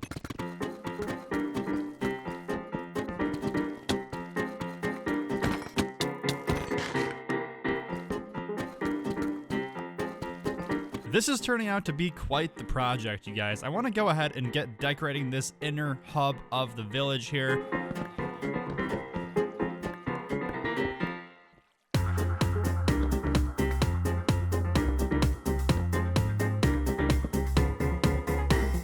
Going through here, I think a mostly moss floor will look pretty good for the design that I have planned here.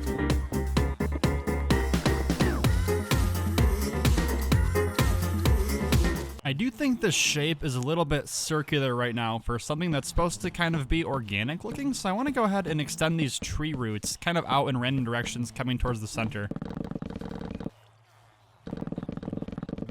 Oh yeah, something like this looks really good.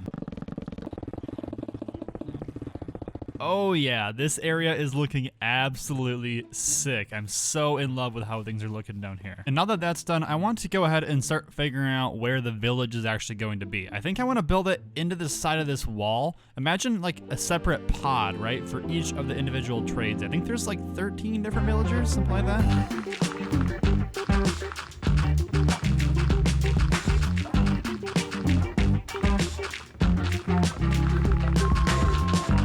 Okay, how does this look as a concept? I think this looks pretty good.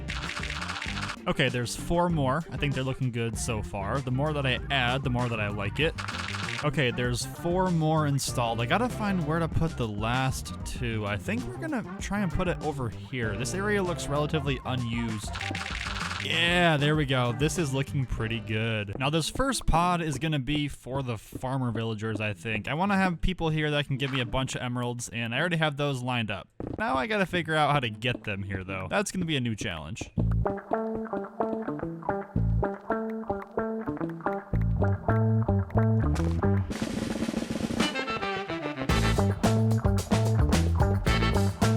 Alrighty, if I flip this rail, everything should be lined up to send the villagers off to the new area. Go ahead and give that a test, send this fella off. Come on, little buddy, come through here. Now what I want to try using this furnace minecart and just see if that'll push him all the way. I think it might. Oh, easy, dude. This is the move, actually. Hold up. Oh, dude, that was OP. What? No gold required. No powered rails. That is so nice. Oh, my goodness. Hey, that wasn't too bad. Now I gotta just do it 7 more times. I just want to remind you guys that if you are enjoying this video, make sure you subscribe. As you can see on the right, this person is subscribed. See how happy they are? On the left, they're not subscribed. Don't be the guy on the left. There we go. 8 fully cured farmers, and I went through and traded them carrots all the way through, 1 each, and I got 27 levels just from 1 batch of trading. This is going to be so overpowered. Now, I want to theme each of these. Really? Really? Right now?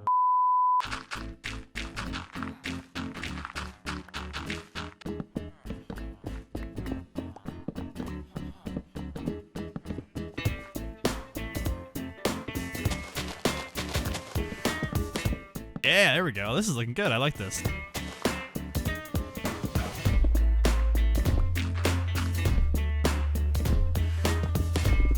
Hey, there we go. 1 of 13 is officially done. Now that I have a good way to get emeralds, the next set of villagers I want to work on are the librarians, because I need mending books, you guys, and it's been way too long since I've had a mending book. It needs to happen like right now.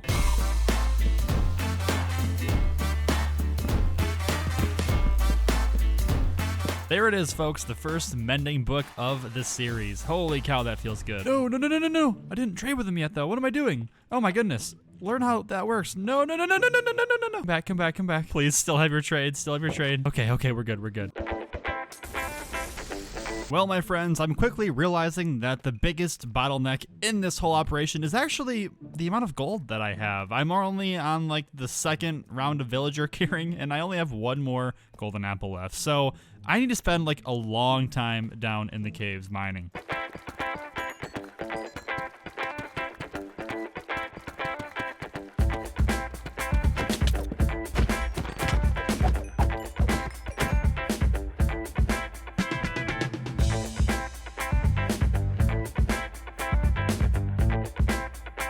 With the librarians done, it's now time to move on to the Fletcher.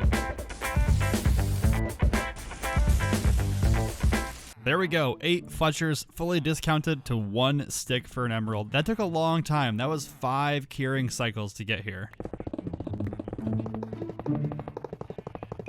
All of the Fletchers are in place, but I just realized I don't have a design in mind for this room yet, so I gotta figure something out. Maybe we'll put some tuff through here. I mean, I don't know. We don't really use it a whole lot, so it could be good.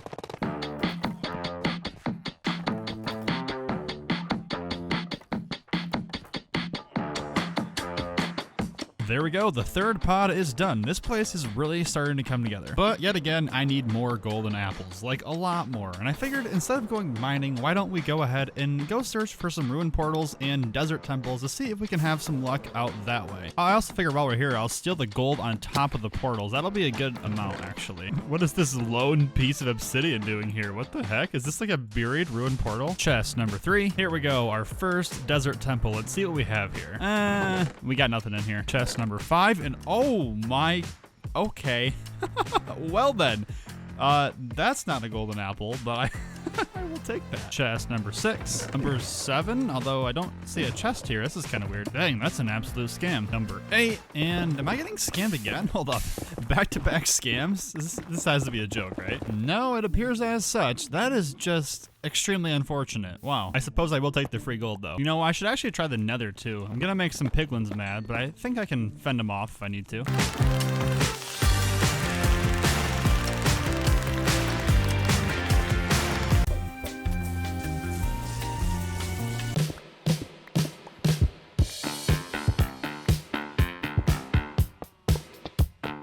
Eight stonemasons coming on up. There we go, all of the stonemasons are in place. Now for the design of this one, I want to go ahead and make it basically out of stone. It's pretty straightforward. There we go, stonemasons are complete. And now for the cartographers. Now I'm only going to cure these guys once because I don't plan to use them a whole lot.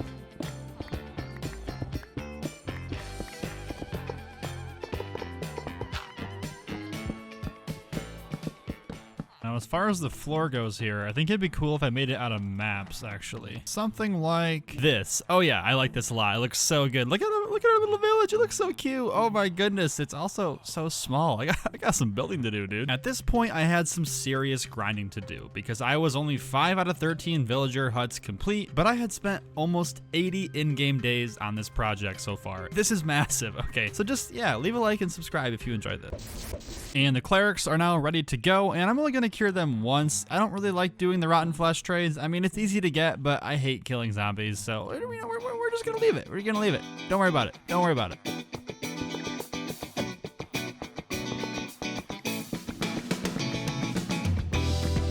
Now, as far as decoration goes for these guys, I think I'm gonna add some colorful blocks like lapis and redstone. I don't know, clerics feel magical, and these blocks kind of fit, I feel like. Okay, I will admit, it's a little bit bright, but I kind of like it. Yeah, I really like this. And now it's time for the most important villager of them all, the leather worker. Now these guys, I'm definitely gonna cure like at least 6 times each probably to get maximum discounts. Psych. I'm not curing these guys. These guys suck. There are the leather workers in place. At this point, I had pretty much all of the villagers that I was actually going to use in bulk, but I still wanted to get 8 of the remaining villager types. Some of the less sought after ones, like weaponsmiths or armorers. Dude, I can't say that word and it's pissing me off. Armorer. Or toolsmiths, or fishermen, or shepherds, or butchers. Hey look, I understand if you disagree with my villager choices, so if you do disagree, go ahead and leave me like a really angry, nasty comment down below. I mean, yeah, that'll probably work. Now, I feel like it's just impossible to have a good theme for the decoration of some of these villager types. Like, what do leather workers do? Like, what is their block? You know what I mean? I don't know. I think we're just gonna give them a generic looking thing.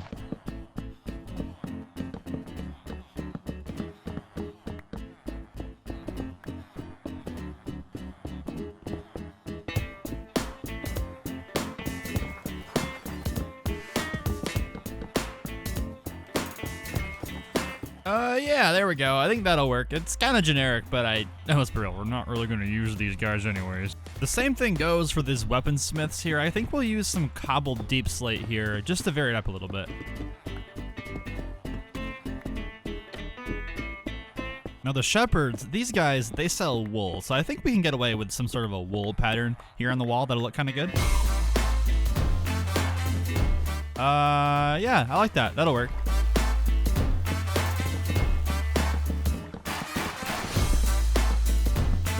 The butchers, who cares about them, man? We're just gonna decorate them generically. Same thing goes for the armorers, the toolsmiths, and finally the fishermen. Although for these guys, I think we can get a little bit creative. Oh yeah, dried kelp is such a cool block. And with some terraforming, this project is finally done. Today, we begin construction of our underground mega base. Oh yeah, we also get full netherite, beat a raid, beat the wither, and make a full beacon. If you enjoyed this video, make sure you subscribe. I am dangerously close to 100,000 subscribers. Let's get into the video. Also, check out my Patreon, link in the description. Welcome back, my friends, into the hardcore world. Man, have I missed this place. I mean, I literally just played yesterday, but I still missed it. Okay, it's fun. I like it here. As always, before we get into today's episode, I want to go ahead and carry on with some more village expansions. Let's build a bridge.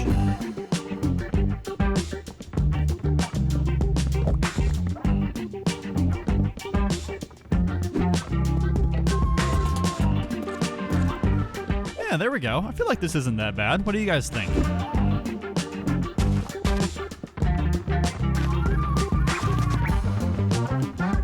I feel like we're due for another farm. I think we'll go with like a simple wheat farm through here. We even have a helper for the field. We'll name you Buttermilk. Yeah, that'll be good. I'm actually pretty proud of that one. Yeah, I like these. It's a nice little change of pace. Once again, if you guys like these village transformations, make sure you subscribe. I do them every single episode, so let's see how big this place can get. Today, I want to become overpowered. Yeah, I'm tired of this diamond armor. We need to upgrade. I hereby declare this desert near the mob farm as the TNT desert. We got all the gunpowder from there and all the sand from here.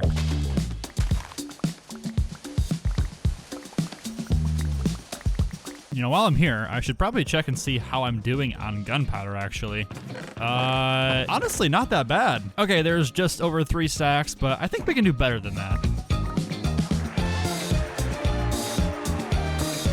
There we go, almost 8 stacks is much better. Buttermilk, what are you doing? How did you escape? Oh my god, this is a tragedy. I think a good number of ancient debris to try and get is a full stack of it. That should be enough to get our armor and all of our tools covered in netherite.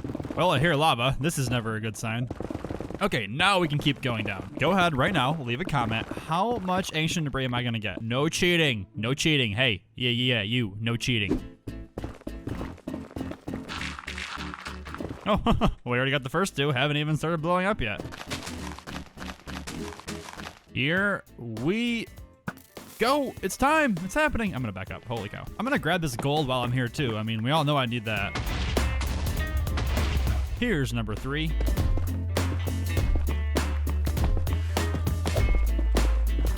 Oh, number 4. And number 5.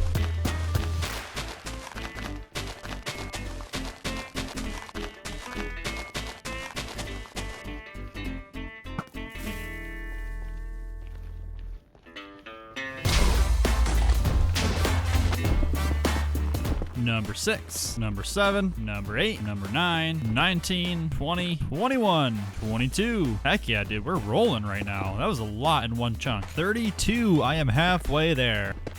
Ooh, nice little 3-veiner. I'll take that all day, baby. Oh no, this isn't gonna be good. This is not gonna be good. Gentlemen, what is the deal here? Are we good? Are we not good? That's what I thought.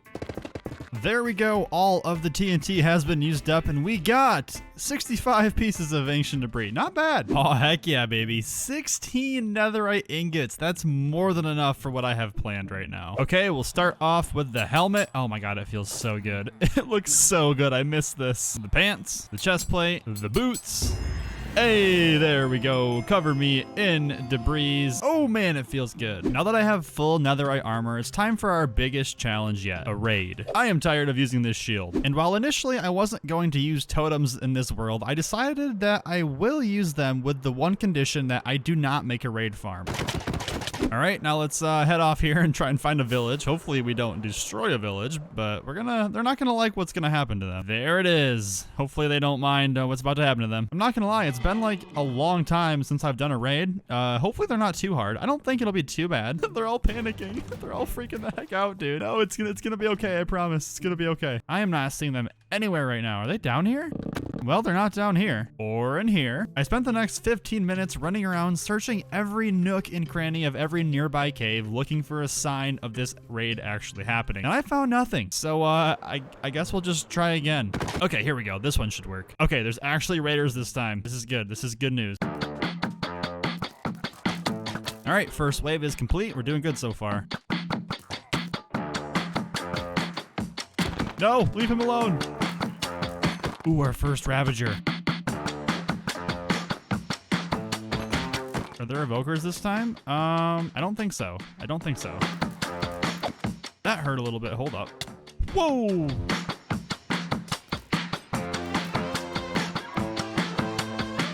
Okay, there are definitely evokers this time. They're so fast, dude. What the heck? Speedy little fellows they are. We got him. That's not good. That's not good. But what is good is this bad boy, our first totem. Oh yeah, look at that texture too. This is so cool.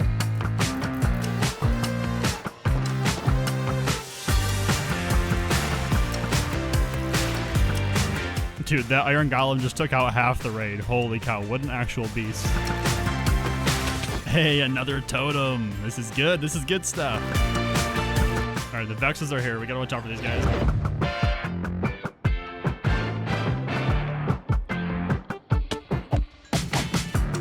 Hey, come here. What are you doing? Is that it? Hey, we did it. We actually did a raid. Holy cow. I wasn't even worried necessarily, but man, those are kind of difficult actually. How many totems did I get here? Oh, I got 5 totems. Let's go. That should last me for a long time. Heck yeah, dude. Also, shout out to Hyugo, one of our awesome community members. They made this awesome totem texture for me. I think it's pretty cool.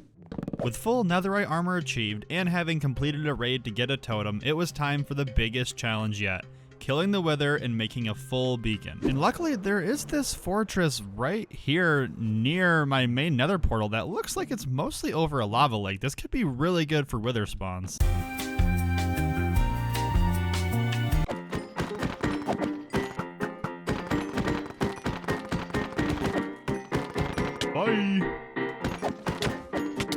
All right, this is it. I can feel it. We got a big old bunch right here. Come on, guys. Show me the money. Nothing.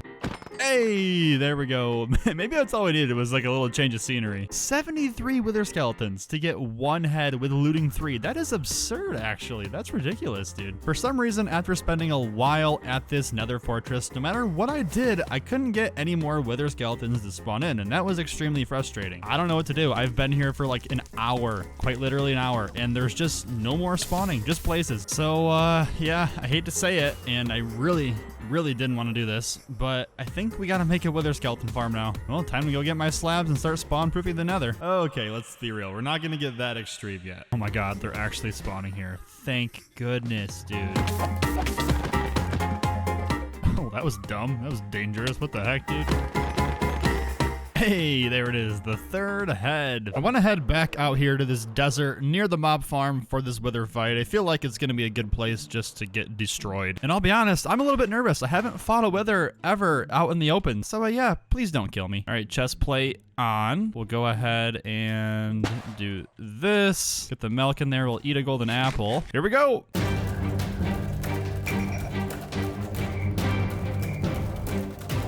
That wasn't too bad. It was terrifying, I will admit. That was the scariest thing I've done in a minute. And yes, we got the nether star. That's all I care about, baby. But that was totally worth it because now we have a beacon. Yes, we gotta find a place to put it. And I'm gonna put it way down here deep in the world. Oh God. Do you guys build your beacons way down at bedrock? Because if you don't, you should. And you're probably wondering, Brock, what are you gonna use for the beacon blocks? Don't worry, I got you, okay? That's all I can say, I got you. Oh yeah, baby, I've been a busy trader between episodes. Seriously though, the Fletcher stick trades are so OP, it's actually ridiculous. I think the beacon actually surfaces somewhere here in the cow pasture. Should be right here where I just put this trapdoor. Let's get down here and hopefully not fall into a cave. That would be sweet. Okay. That's why you wear your wings. That's why you wear your wings. Haste 1, haste 2. There we go. Now the real game has started for us. You see, I want to keep expanding the base down underground, but digging out large areas is getting really annoying, but that's not the case anymore thanks to this bad boy. In last episode, a lot of you guys asked me how I actually get into the villager huts. Yeah, I don't have a way. That's what this is also for. The goal today is to try and figure that out, and I want to access them from the inside.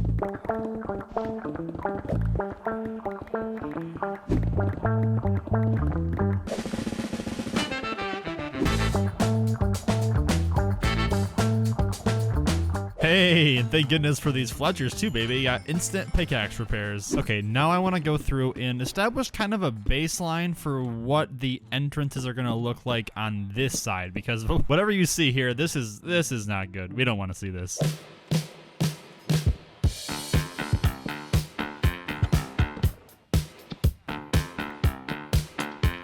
I feel like something like this looks good. I want it to be subtle, but still have something that we can repeat and not get too old.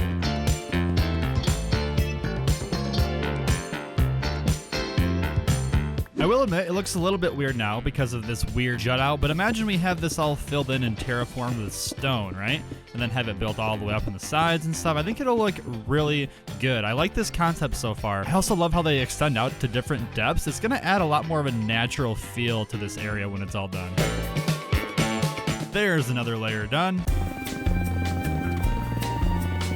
And the top row. All right, now let's go through and start terraforming a little bit around the edges here. I actually dug away a bit too much. Didn't mean to do that, but oh well, we'll fix it. Going through, I used this as an opportunity to add some nice detail in terraforming with the way this stone formed around these entrances. Okay, yeah, I really like the way this looks so far. Using the stairs and the slabs to work around this area looks really, really good.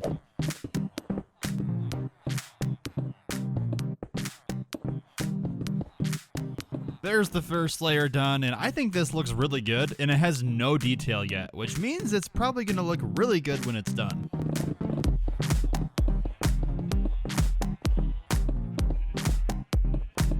The second and the third rows are now terraformed, and there's still some work to do. We'll get to that as we work on the pathways at each level, I think. Speaking of pathways, let's build them. Now, I want to avoid getting lost in too many fine details of this build. I just want to go ahead and get blocks placed down. I think we'll keep the pathways simple and start with like an oak wood.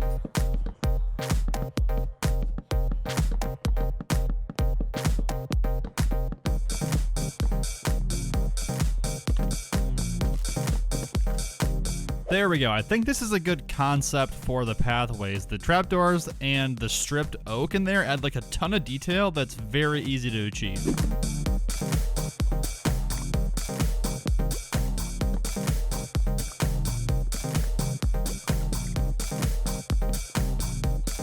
There's the second row. There we go, the third row is also done. I need to figure out a way to make it look a little bit less wonky from below down here. Going through here, I want to add some texturing with some cobblestones, some stone bricks, and some cracked stone bricks. I feel like this is just enough texturing where things will look a bit weathered down, but in a good way. Most of the detailing here is done, so now let's expand. I want to head out to the mining desert really quickly and snag as much cactus as I possibly can. I'm going to need a lot of these for part of this build. Yeah, you'll see why soon.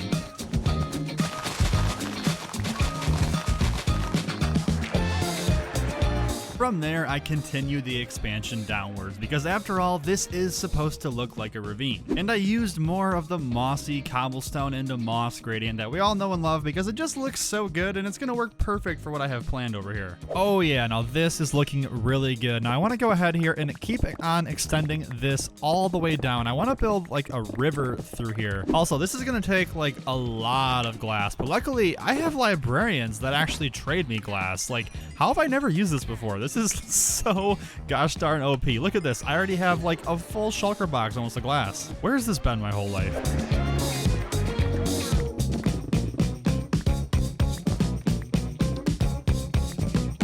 Okay, I'm thinking 8 layers of glass should be enough for this. Now I just have to clear out 2 more layers on the bottom for the lighting to go. And I think we'll use some glowstone from these clerics. This is my first time ever actually trading for glowstone as well. Dude, there's so many things you can just trade for in this game. I've been playing this game wrong.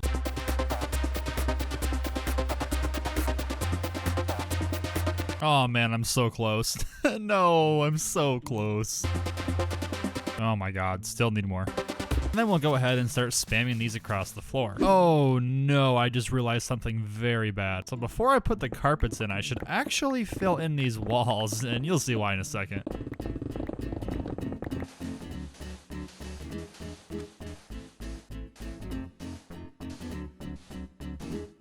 Oh, I'm floating.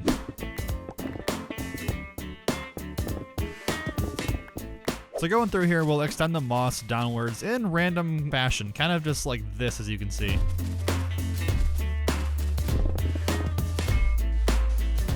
And this right here is why I regret putting the carpets down. You see, I have to turn all of this concrete powder into actual concrete, and yeah, this is gonna be a problem.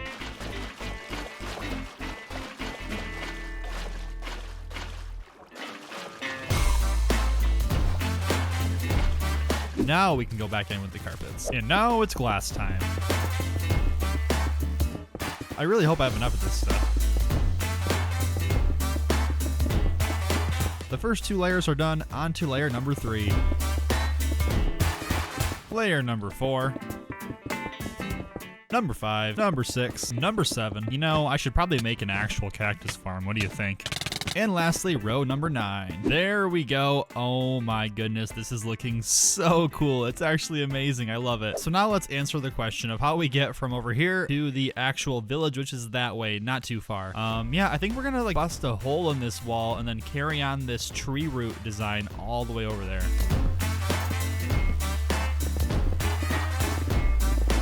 And now thanks to this beacon, I don't really have to think too hard about how I shape this out. Just kind of hold down left click and see where it takes me.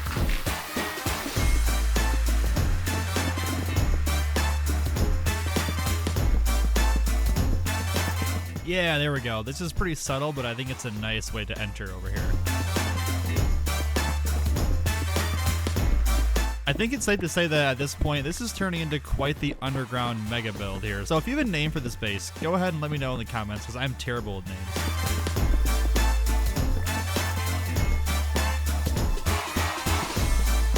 Going through here, I wanted to keep it simple and have water elevators going up to each of the floors so I had easy access to all of the villagers. What the heck, dude? This Enderman came through and just left us a flower. That's kind of adorable. There we go. This is all set. We come on through here into this beautiful tree branch. Now here's the first level. Up here it takes us to the second level of the village, and then up here it takes us to the third level of the village. I think this is going to work out perfectly. The more time that I spend in this area, the more I really like the way this place is coming together. I mean, the moss roof with the village here, the foggy floor, it looks so good, but I think it's missing something. Oh yeah, baby, it's time that we bring the tree into the mega base. You already know, it's tree time. Still makes no sense when I say that. Well, that was the plan, except I hated it. Turns out for a build of this scale, you want to keep things simple so your eyes don't get too cluttered when you walk into the area. So I went through with a simple palette with some strip dark oak and some strip spruce, a bunch of simple blocks, and I think it looks really good. Coming back along to the sidewall, I wanted to go ahead and add these deep slate corridors that will leave me room to expand the base further afield later. And that's the name of the game with this build. I want to keep it simple, and I want to leave myself able to add things later on when I have a better idea. As always, world downloads are on my Patreon if you want to support me. I think that's a good place to call things today. I am honestly super proud of the progress we've made. I am loving this build so much. This is a tree, and this is how many trees I have chopped down in my hardcore world so far. And this is how many trees I'm going to need to finish my mega base, which is a really big problem. I'll need at least 1,000 stacks of wood to finish this base, and it takes 2.5 seconds to chop one tree down, meaning I'll need about 13,000 trees, or 9 hours of tree chopping, and that's not cool. So instead, I spent 30 hours building this machine that farms wood for me. But to build this farm, I need a place to put it, and to get a place to put it, I need to do a lot of digging. But to do a lot of digging, I need more beacons. But to get beacons, I need to kill wither skeletons. Oh yeah, I also need to power this farm with bone meal. How much bone meal, you ask? 3 bone meal every single second. So yeah, to build this farm, I will need to first build 10 other farms. Let's talk about that. Starting with farm number 1, a wither skeleton farm.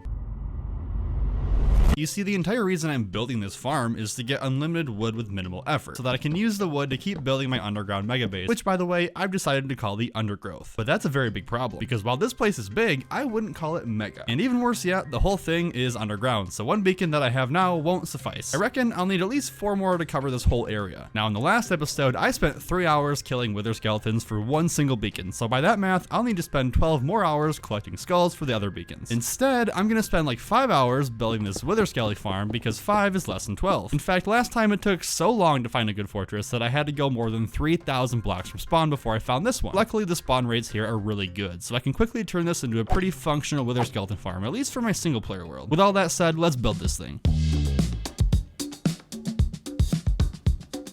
The first step in building this farm is to spawn proof the entire fortress so that nothing can spawn. This will help concentrate all spawns to the spawn platform when the farm is complete, as well as act like a nice safety net so I don't die while building it. This fortress has multiple crossroads, which are these plus shaped areas that spawn lots of mobs. I'm gonna build my farm in this middle one here.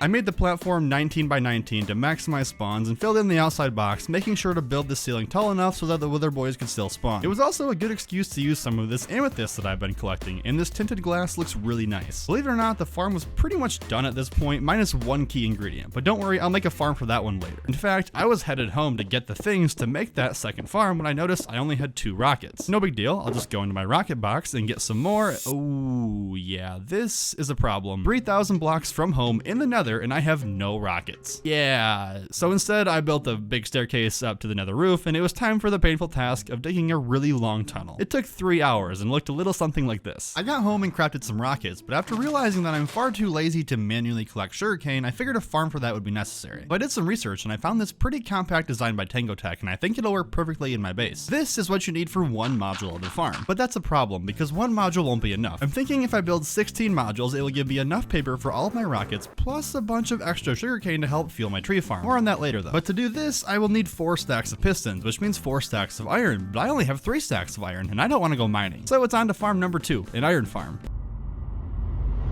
Are you with me so far? I'm making an iron farm to give me pistons, to make a sugarcane farm to give me rockets, to let me fly to the wither skeleton farm, which will give me beacons, thus allowing me to clear out the space to build my infinite tree farm. Pretty simple. Now, even the most basic iron farms produce quite a lot of iron over time if you build them in the spawn chunks, which is really good for me because my base is super close to world spawn. And because it's just me who plays in this world, I kept things simple and built this single zombie designed by Logical Geek Boy. You've probably seen it like a million times. I started building this water elevator and connecting it up with these beds that the villagers would eventually stand on. One large line of rails later, brought to you by the oh so underrated furnace minecart, nudging the villagers into the water. All I had to do was wait for nighttime so I could remove the surrounding blocks, leaving them safe and sound on top of their beds for eternity. But there was a problem because this guy didn't want to sleep. As it turns out, he likes this other guy's bed better on the other side of the farm. But he had really good balance, so it actually worked out. From there, I built out the spawning platforms, lured in a zombie, which I named Mildew 2.0,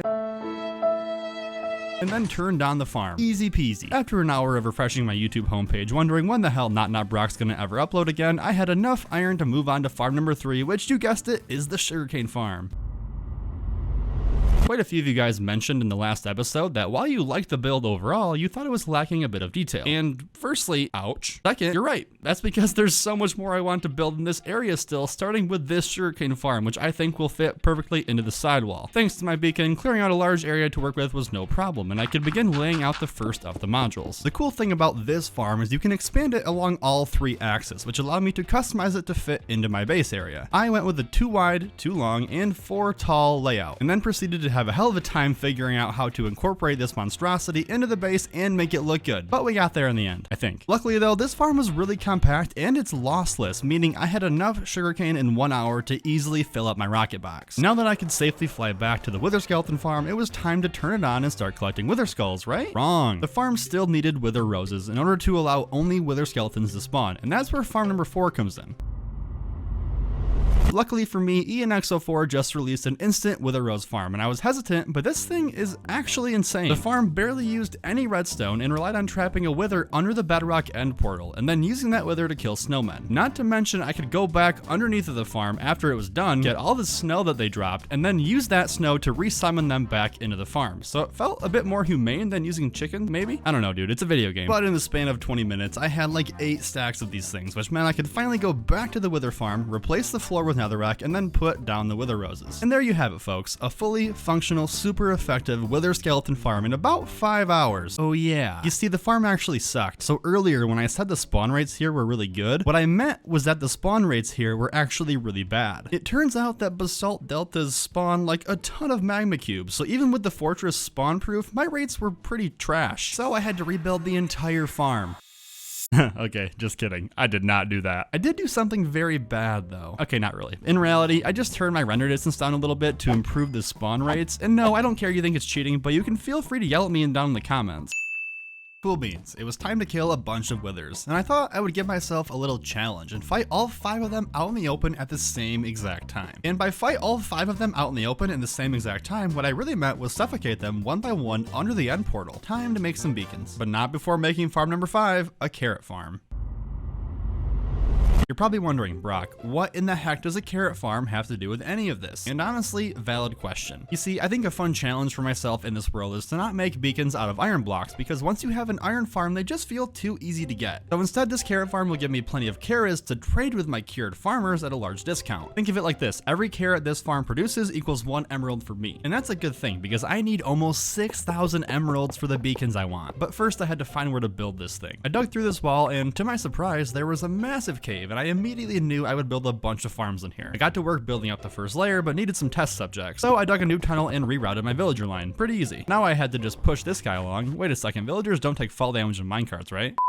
Anyways, I played it safe and just put some water down at the bottom, and soon enough, the first layer was complete. This farm is by Logical Geek Boy, and the only change that I made in my design was to build it double the size, so it was 4 layers tall instead of 2 layers tall. It works by having these farmer villagers collect crops all day and then share the carrots with their cellmate in an attempt to make love. But not before my birth controlling hopper minecarts steal the carrots right out of thin air. Moving all the villagers was a pain in the butt, but it didn't take too long once I got in the groove. But why settle for carrot trades when I could have carrot and potato trades? Which brings me on to farm number 6. This is the same design as my carrot farm, but it uses potatoes instead of carrots. Who wrote this script? But why settle for carrot and potato trades when I could have carrot, potato, pumpkin, and melon trades? Which brings me onto farm number 7.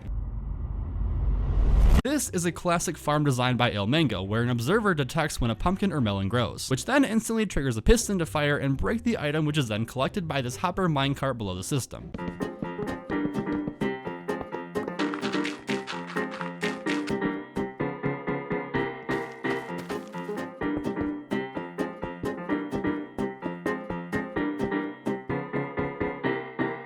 I used a 16 by 16 design, which produces a pretty insane yield of crops. This meant that I could finally use all of these crops to trade with my farmers, and after about an hour of work, I had enough emeralds for 4 more beacons. I decided it was best to make the beacon I currently had the central beacon, and then from there place a haste 2 beacon 100 blocks out in each direction, which means basically anywhere I go near my base, I'll be able to instant mine. Speaking of instant mine, it was time to dig another really big hole for my 8th farm, which is a cactus farm. Okay, now you're really probably wondering, Brock, how does a cactus farm have anything to do with a tree farm? And once again, valid question. But before I tell you why, let's build this thing.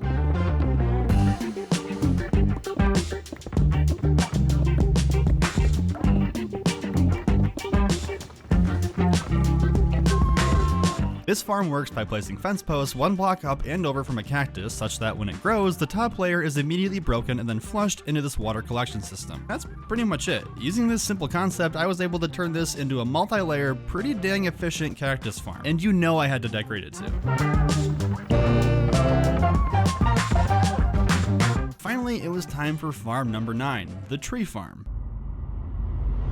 Hold up, wait. You said that you were gonna build 10 farms so you didn't have to chop wood anymore. Why is this tree farm only the 9th farm? Don't worry, I'll get to that. First things first, I had to decide where to build this thing. And now that I had a Haste 2 mining power basically in every direction, I decided to expand the undergrove into the opposite direction. After clearing out this tunnel, I knew it was time to start digging a massive room. How big? I had no idea. All I knew was to make a massive room and I'd figure out the rest of it later. The tree farm design was by Logical Geek Boy.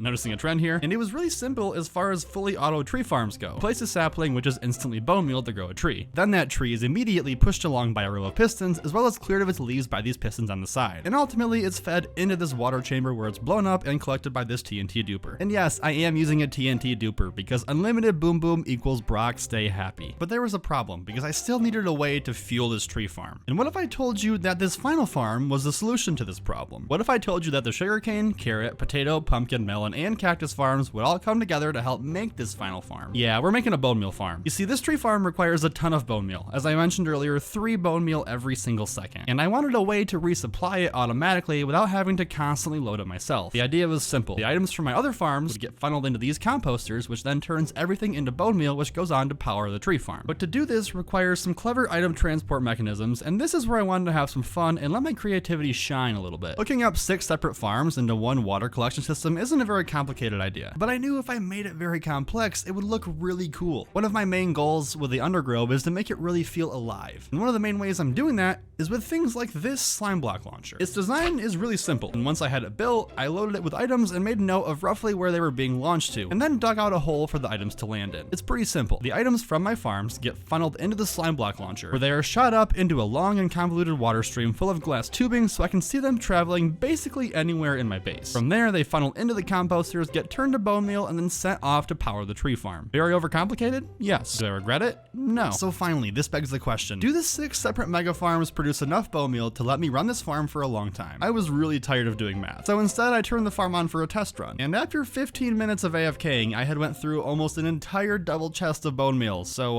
yeah, no, not even close. But I did get over 35 stacks of logs, which I could use for the decoration in this room. I want this tree farm room to feel like the central core that powers the base as I continue to expand upon it. And I think it does a good job of telling that story. The entire ceiling is covered with these tree roots that keeps the same aesthetic I've been going for, but I also have a bunch of magma cubes in the ceiling, which makes it look like it's being powered by like molten lava. I don't know, dude. It looks really cool though. So yeah, I spent 30 hours building a tree farm that I can only run for like 15 minutes at a time. But yeah, I guess that means I gotta figure out how to get more bone meal over to this thing. So please let me know if you have any suggestions on that. I guess in the meantime, I'll just keep on chopping trees. So last time on Hardcore Minecraft, a lot of you guys were just roasting my wither skeleton farm, which is honestly really weird because the spawn rates here are honestly insane. Like this thing just pumps out insane amounts of wither skeletons. That's weird. The rates here are insane.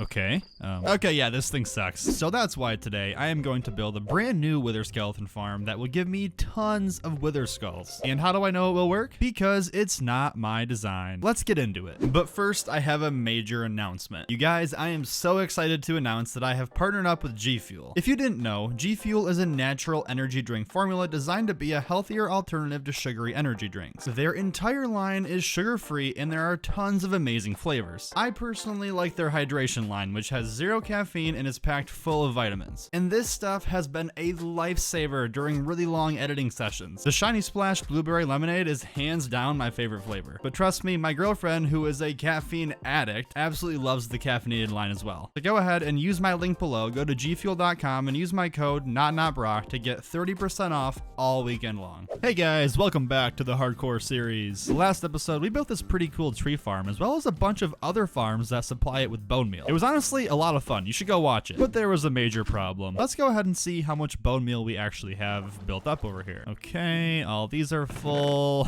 Oh, that is not good. That might look like a lot of bone meal, but this thing uses about 3 bone meal every single second. So that's not going to be enough to run this thing for more than like 10 minutes. And that makes me super sad. And even yet, the constant flow of items from the farms is making my world really, really laggy. I really do hate to do this, but yeah, we're gonna have to disable these dropper systems for now. It's just too darn laggy. I can't handle it. What the? Wait a second. The carrots weren't even working the whole time? Oh no, that's not good. Well, if it was laggy before, it definitely would have been laggy with the carrots. That's unfortunate. Oh, same thing for the potatoes. This makes me so sad. The melons and pumpkins. The sugarcane, and finally the slime block launchers. And this one makes me really sad. I love these things. It's not you, it's me, I promise. You're just a bit too laggy for me right now. Maybe one day in a different universe with a better PC, I can have you back, but not now. But now we're faced with a new challenge. I need a brand new, lag-friendly way to power the tree farm. And it just so happens the wither skeleton farm that I built last episode, my own design, by the way, not to brag, yeah, it really sucks. So I figured today we would make a brand new wither skeleton farm to give me unlimited beacons and give me the bones to power this tree farm once and for all. First things first, we need some materials. And to do that, I need to first repair my pickaxe. Just like that, we are totally repaired, which is good because now we're heading off to the Nether to get the first thing that we need for this farm, which is a bunch of Nether brick. And I think we'll go over here to this fortress. This thing honestly has failed me so many times. I feel so let down by it. I'm just going to steal everything I can from it. And I'm going to need about 14 stacks, so I might be here for a little bit.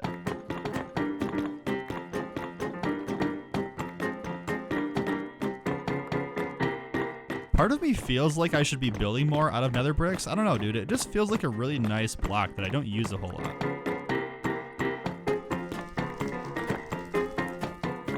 Make sure we're safe in these corners. Yeah, I think we're good over here. We should be okay.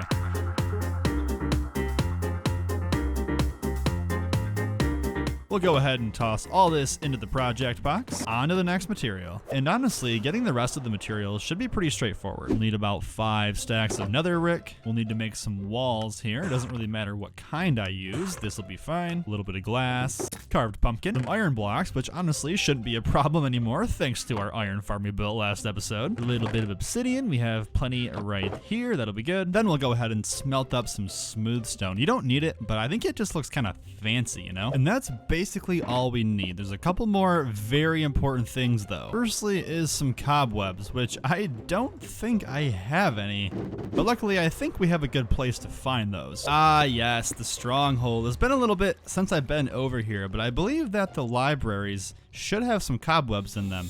Oh, there's one. Now I only need 2 more of them. Let's hope there's more here. Oh my god, I cannot believe I've done this. Well, I gotta find some more, I guess. Ah yeah, who remembers this place? The quadruple spawner farm. But if we break through here, I believe, yes, this is in an abandoned mineshaft, and there we have it. There is the cobwebs, there's one of them, and there's the last one we need. We'll grab one more for good measure. But there's still one more thing we need to do, and this one's pretty simple. I just want to go over and say hi to Chad. Been a little bit. Hey Chad, how you doing, buddy? Oh, you're feeling lonely. Oh, I'm sorry, pal.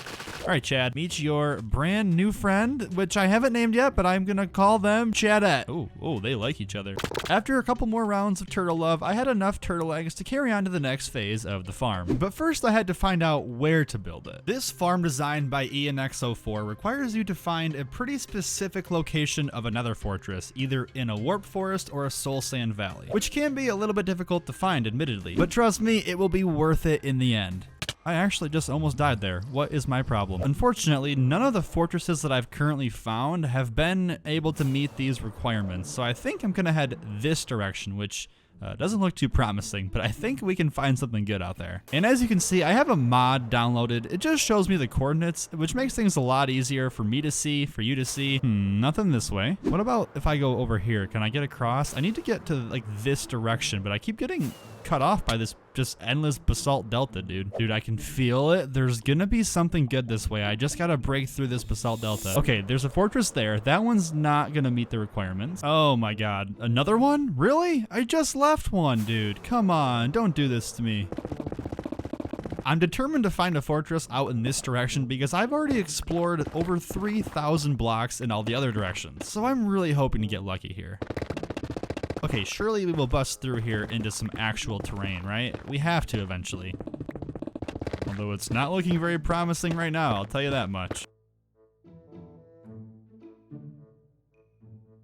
Okay, here we go. We broke through and we're in a soul sand valley. This actually, oh, hold up. Okay, this is more promising. This I can work with. But where's the fortress at? I don't see it anywhere. There's just like a little stretch here. This won't work. I continued to explore the Nether, finding various different fortresses, trying to see if any of them would be good enough for this farm. Ooh, these look really good. Both of these are insane. They're both over lava and near a soul sand valley. Dude, look at the spawn rates here. These look really good. Okay, so this one is definitely a contender. I can almost work with this, but I think we can do a little bit better. For this farm to work, you want the fortress to be located in a soul sand valley and to be 100 blocks away from any other biome. Oh man, it looks like in this corner we could potentially build it, but we are just edging onto the Crimson Forest there, and it looks like over here is actually Nether waste, so that's gonna really impact spawn rate. Let's go a little bit further afield and see if there's anything better. I think we can still find something, I really do. Okay, so we're 3,000 blocks out. I think that's my cutoff point. Let's go ahead and go this way a little bit and make a bit of a square and see if we can find anything in like a little box around our spawn here. I was hesitant at this point, but I'm glad I kept exploring because believe it or not, I found the perfect fortress just a little bit further upfield. Okay, it's fine. This might be it. This entire thing looks to be basically encased in and by a soul sand valley. There's a little bit of a basalt delta on this edge, but I think that if we go like somewhere in this corner, we can avoid everything and just be around the soul sand. This farm works because nether mobs can still spawn on nether bricks as long as they're inside the bounding box of the fortress. So what is the bounding box of a fortress? Well, that is a big imaginary box that surrounds the outermost edges of the fortress going out in all directions. So to find the bounding box of my fortress, I explored every inch of it and noted the outer coordinates of each of the bridges and the heights of all of the tallest points. Okay, easy fellas. Hey, what you doing, punk? What you doing?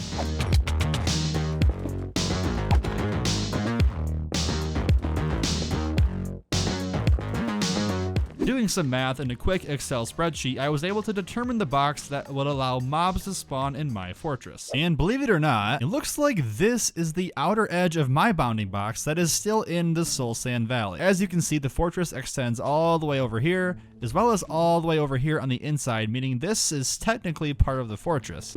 And right about here is the uppermost point. So this is the level we're gonna build the farm. Now we gotta find out where exactly we're gonna build the platform. From there, I had to find a 2-chunk by 2-chunk area to build the farm that was as close to this corner as possible. Okay, cool. It's looking like the corner of these 4 chunks is gonna be the center of the farm. And now we build. Okay, so the center of the farm is gonna be right here. We need to put some chests down. This is gonna be where the iron golem stands. I think it's like a maths issue. From there, we need to go 14 blocks in each direction out. Now, apparently I have to use nether bricks here. Otherwise, mobs can't spawn, which obviously wouldn't be good for this farm. That would be pretty pointless.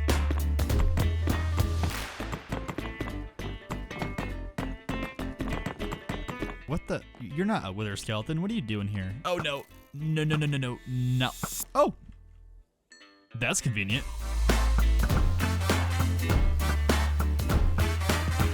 Okay, there we go. The platform is done. Now we need to get out our walls. We need to put these in a certain way so that magma cubes can't spawn. So we'll do one there, skip 2, another one, skip 2, another one, and basically we'll just repeat this path. Okay. Oh my god. This farm might kill me. Oh, now you want some. How fascinating. How lovely. Huh? Are you seeing this? Why is there a bunch of babies, dude? Why is there so many kids up here? What are you guys doing? Whatever. We're just gonna leave them be for now. I have work to do. Okay, there we go. The walls are in place. I think we're good to move on now. We'll put some turtle eggs on each of the corners. These are gonna distract the zombie piglins that spawn. Okay, now we'll go ahead and cover these sides up with walls. I wanna leave this side open. This is gonna funnel all the mobs into the center here. Okay, this is honestly the part that I'm most scared about. I have to summon an iron golem to put in the center here, and if I somehow aggravate it, it will end my hardcore world before I can even blink. So let's just hope that doesn't happen. I think if I stand in the center here, we'll be okay. Get the lead out. We'll attach the lead to this guy. Let's try and just nudge you into here. Hey, oh, I did it. fill this in. I feel kind of bad for him. He's just trapped there forever. I mean, I guess he has a job. At least he has a purpose, right? Okay, the mobs are gonna spawn. They're gonna pathfind to the iron golem, and they're gonna go inside this portal. And this was the part that I was most nervous about. Linking nether portals requires precise calculation, and I knew if I made a mistake, the entire farm could be broken. After taking note of this portal's X, Y, and Z coordinates, it was time to head to my least favorite place in the entire world, the nether roof. And I hate doing this. It always feels so scary, and also it just feels kind of cheaty, but at the same time, it's kind of a part of the game. I mean, they put mushrooms up here, so you know that Mojang intends us to be up here. And now I had to simply find the coordinates I marked of the below portal and pillar up 125 blocks. All right, we're here, level 209. This should be basically the AFK level. The rest of the build up here on the nether roof was actually pretty straightforward. I began expanding a glass platform for me to stand on, and then built the portal that the wither skeletons would come through, placing blocks on one end of it to funnel them down into the kill chamber. I extended the glass platform over and built another portal, which would be how I exit the farm into the overworld. Noting the coordinates of the killing chamber portal, I went through to the overworld to find myself over 20,000 blocks from spawn. Okay. I think I'm safe. Dude, we are so far out from spawn right now. Ooh, that's a cool little cave entrance. Break that bad boy, because those are the wrong coordinates. So now I have to build this big platform thing in the sky. It's gonna basically accumulate all the wither skeletons as they come through the portals. I don't know. And after multiplying the coordinates that I just noted by 8 to find the correct overworld location, I finished setting up things on the overworld side. The skeletons teleport through the lower portal, and as they accumulate, they push each other along this long platform into the other portal where they are teleported back to the nether and into the kill chamber. Okay guys, we are basically ready to turn this thing on. Okay, we're gonna light this portal. We're gonna come over this way, put cobwebs right through here. We're gonna light this portal and then head on through. That's all we gotta do, head on through. Okay, let me step out of here and into the farm. And as of now, the wither skeleton farm is fully complete. Now I just have to wait like 2 minutes for the mobs to spawn down there and then filter in and funnel in the overworld. And then they'll be landing in here for me to kill them. Oh my god. It actually works. There's actually a wither skeleton here. There's 2, there's 3, there's 4, there's 5. With the farm officially complete, it was time to answer the very important question of how good is this thing actually? Okay, so I want to AFK here for like, let's say an hour, and let's see how many skulls we get. Leave a comment right now. How many skulls am I gonna get in this hour? Let's wait and see.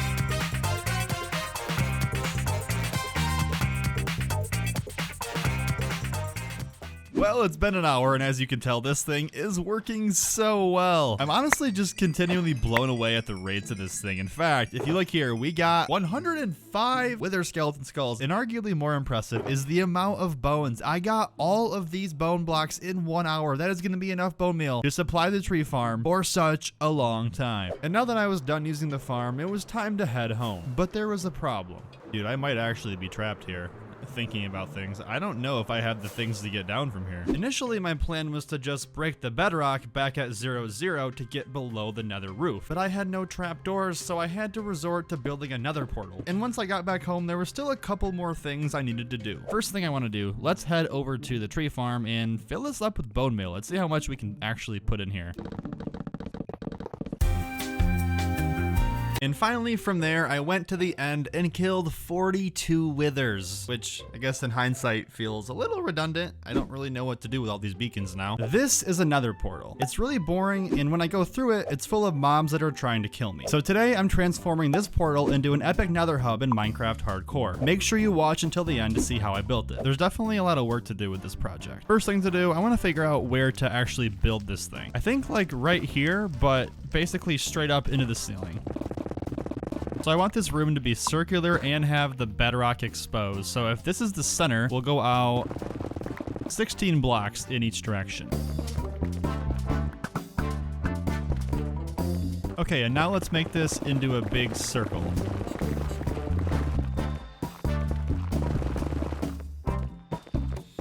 Yeah, this looks pretty good actually. Now I want to go ahead and remove all of this netherrack to expose the entire bedrock ceiling. Where did all you guys come from? Probably a good idea if I move my portal up here so I can access it while I work. That That looks a little bit too small. So the bedrock is exposed, but now I have to go through and remove the netherrack around it so I can fill it in with different blocks. I want to fill in the ceiling around the bedrock with a mixture of regular, polished, and smooth basalt. Now the smooth basalt should be easy to get. I can just go down here to this geode and collect all of it.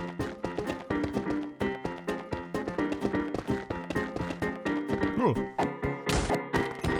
I got 18 stacks of smooth basalt, and I think if I get the same amount of polished and regular, we should have enough. Okay, hang on. This is way too slow.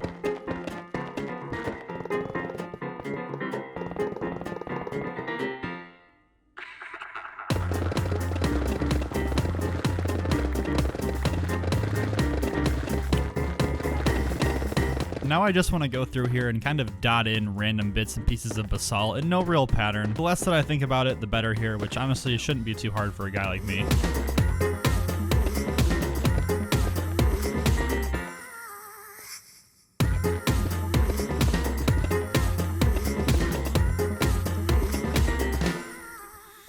I want to fill in this last layer with black glass. Do I have any black dye?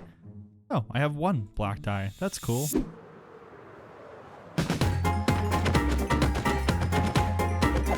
Okay, there's 2 stacks. That should be enough. Now I want to go through and add a ring of obsidian on the outside and slowly transition that into warped wood. And I have 2. Yeah, I have 2. I have 2 of it. I have 2 obsidian. All right, let me see here. Yeah, no, that's not going to be enough.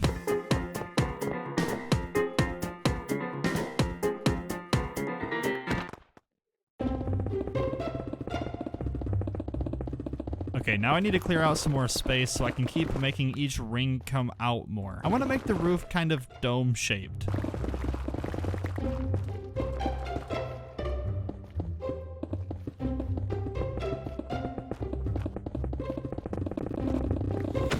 Now I want to transition the obsidian into crying obsidian. I want to have 2 layers of this stuff. And each ring takes 2 stacks, so I'll need about 4 stacks to do this. Now I know we can find this stuff on the ruined portals. How easy is this going to be to get? Oh, I got 3. That's a start. Hold up, what the heck? There's a mushroom island like 2,000 blocks from my home. That is unbelievable. Yeah, this isn't really working too well. I think I need a new plan. I believe that gold actually spawns a lot more frequently in mesa biomes. I just realized I probably should have had my fortune pick on me, but I don't. So, yeah.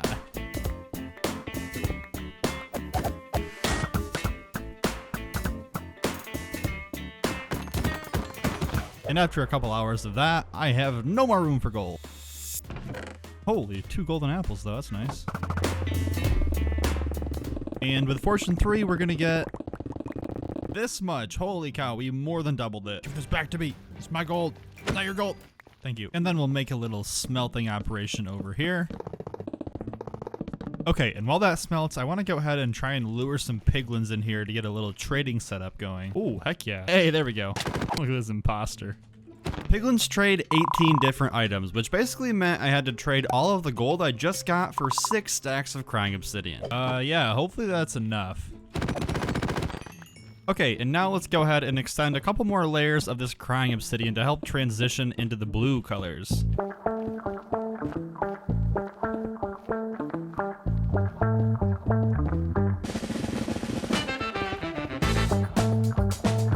Okay, there's 1.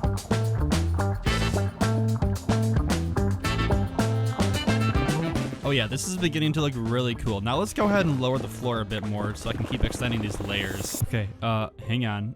There seems to be a visitor here. I got him, I trapped him, I trapped him. Oh my god, why did I do this? Why did I do this?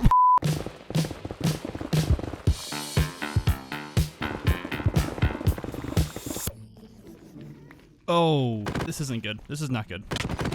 Okay, just kidding. They kind of suck. Oh no, I think they're still mad at me. Did I just make my own gold farm?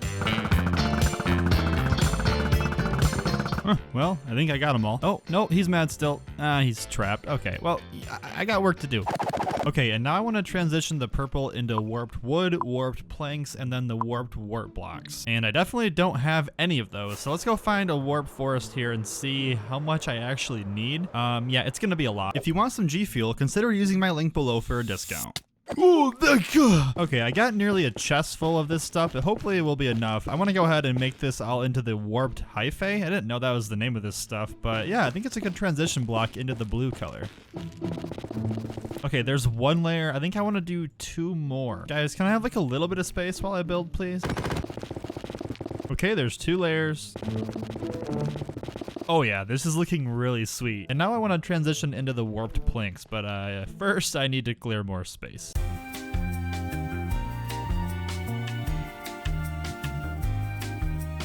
And now we'll go into 2 layers of the warped planks. There's 1. Now we'll go in with the layer of the warped warp blocks. And then finally we'll come back through here with 1 more layer of the warped wood. All right, now we'll go ahead and strip this because that just looks better, I guess. Oh yeah, baby, and there you have it. The Nether hub is fully complete. Okay, I'm just kidding. Now I should probably go ahead and move this portal down. It looks kind of weird on this pyramid thing. And now I need to go end busting. Firstly, I need some more shulker boxes to store all this netherrack. And secondly, I need purper and end rods for later in the build. You know, while I'm here, I can probably grab some more elytras. Wouldn't hurt.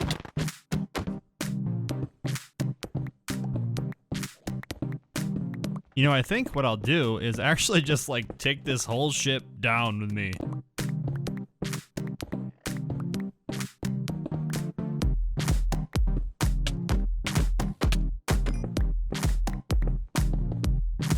Well, I don't want to, but I guess while I'm here, I'll take the obsidian. I'm gonna need that as well.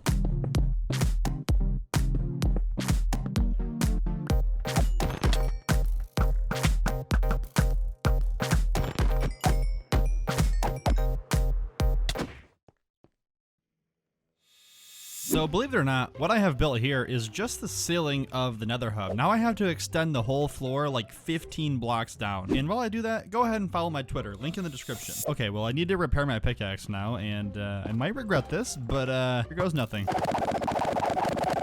And now I wanted to start building up the walls, but then I remembered I wanted to use a foggy glass floor. So I needed to extend the floor down 19 more blocks. So what do I do now? Option A, I can dig out the rest manually as before. Option B, I can spam loads of TNT and pray. And if you chose option A, well, you're wrong. Sorry. So yeah, using TNT will be a lot more fun, but now I gotta get a bunch of it.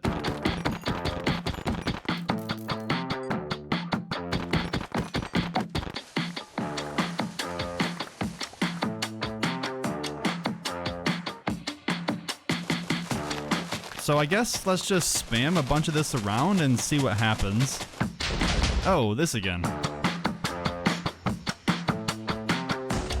Okay, round 2. This time let's just put a bunch in the middle.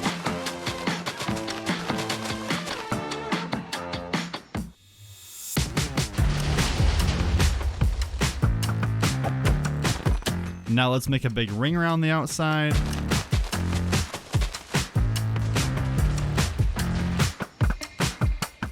And do that one more time.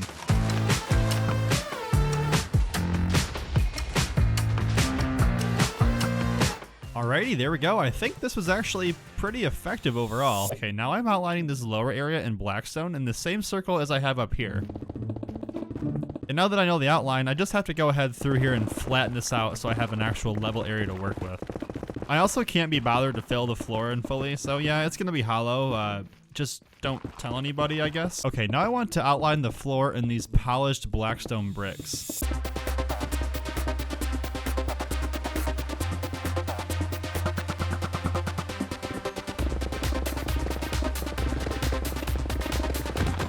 You like that sword, little buddy? So the outer ring is done. Now I want to add a middle ring and a very inner ring also out of blackstone, and then fill in the rest of it with the purple glass for the fog effect. Okay, so the inner ring I want to be 11 by 11. It's actually gonna be a square, so it's not really a ring. And then the outer ring will be 23 by 23. This one will actually be a ring though. And now we build these up.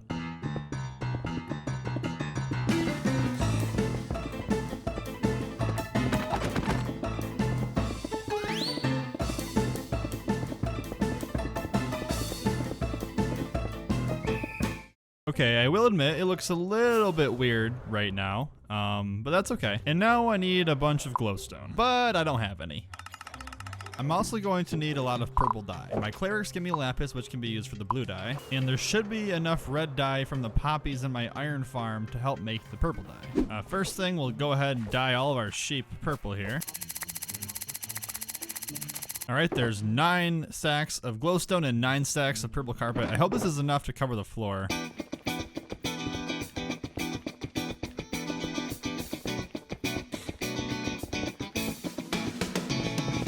Just kidding, barely even halfway done. Also, my world has been pretty laggy lately, and I think it's because of all these villagers just occupying all this space. I'm not gonna kill them or anything, just let me know if you have any ideas for how to handle them, I guess.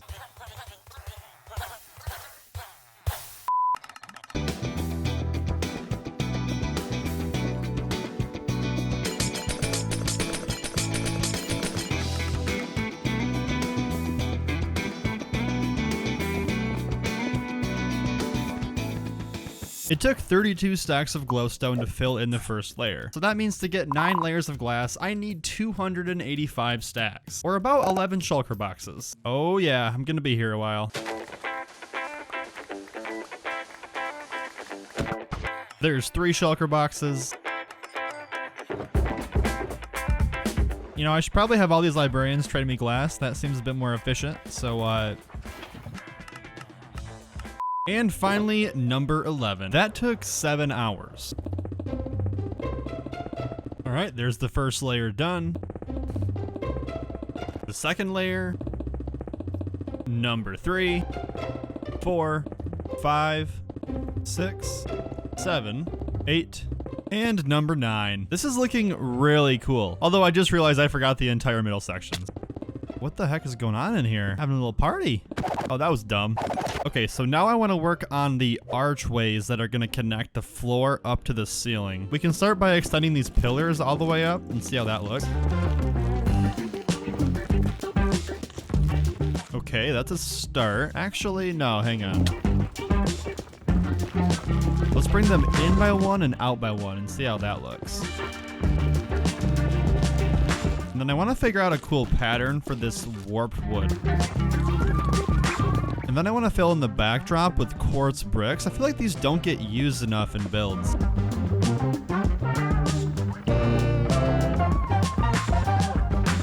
Yeah, that looks really nice. Honestly, I think my favorite part of this place now is that I can just fly around here and have so much space for activities and not have to worry about taking like any damage or anything when I'm flying around, you know? And then I started to mess around with a pattern design for the connecting walls, and I think that this looks pretty good. Where'd he get that thing?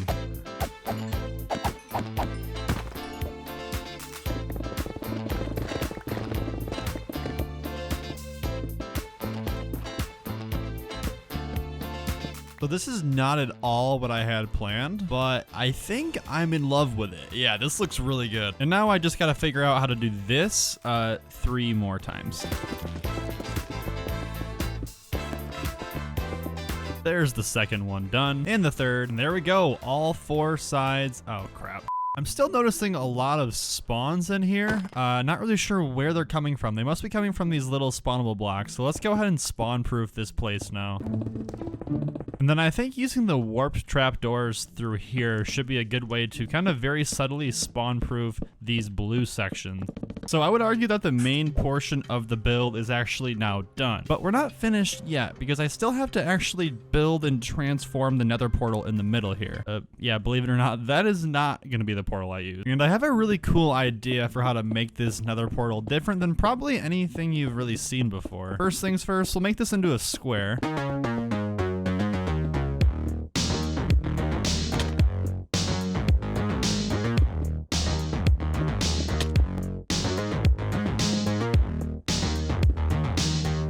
So this is the bottom portal, and this is the top portal. Initially, I wanted to have this portal stretch all the way from the bottom to the top, but you can't make portals this tall in Minecraft. So instead, I thought I would make 2 portals and have it look like they're being stretched apart by something in the middle. So we'll use some purple blocks along here, and then some crying obsidian as well. And then we'll toss a couple end rods over here, and then we'll build the inverse of that on the top side. Now to keep selling the illusion, we'll go through here with some purple glass panes. So then we break them and it'll look like they're floating. There we go, and now we'll go ahead and fill in the middle with some more crying obsidian. And now I have to just light the portals. I'm just glad I finally have a place where gas can't spawn. What the? As you can see here, we have a slime in its natural habitat. You can tell it's a slime because of the way it is.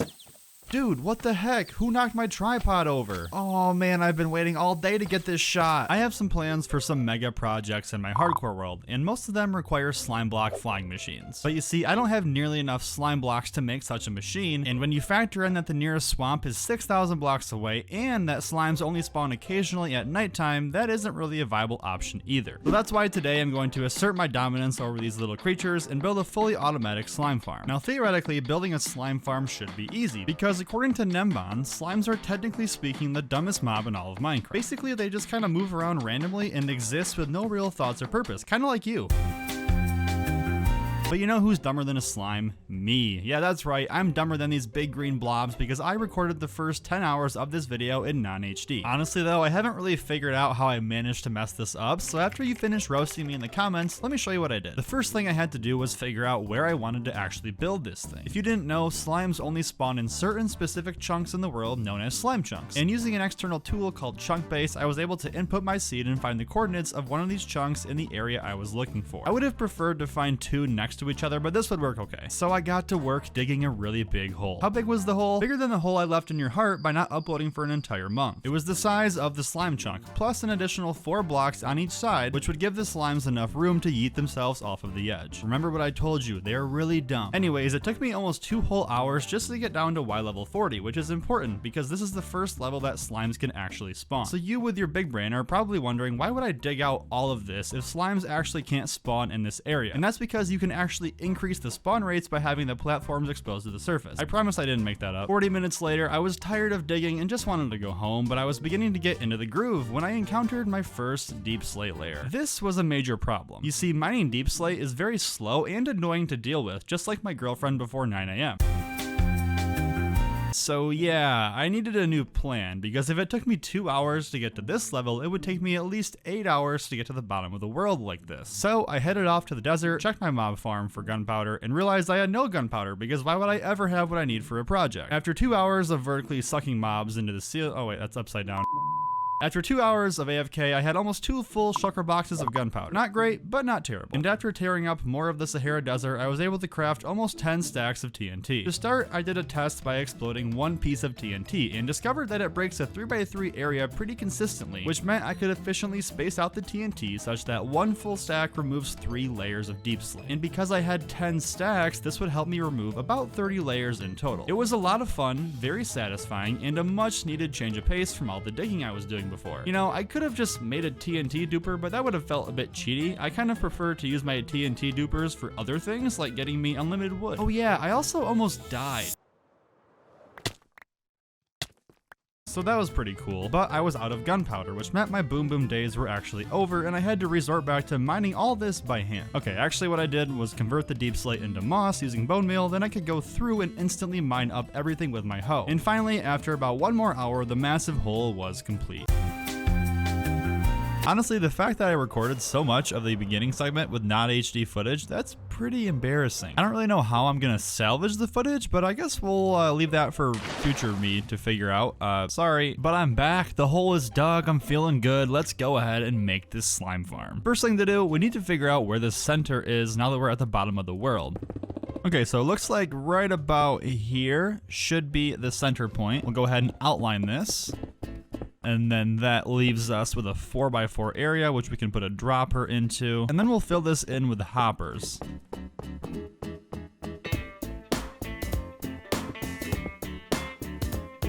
All of the slime blocks are going to collect in these hoppers and go into this dropper, which eventually will shoot the items out into a water stream, but not right now. For right now, let's just go ahead and build up this very bottom layer of the farm. Oh, I'm out of stone. There we go, that should be better. Going through here, I set up a series of water streams to break the slime's fall, and then began placing an iron golem in the center, which would lure them all towards the middle. Okay, there we go. I think he's trapped now. He shouldn't be able to move. And as for you,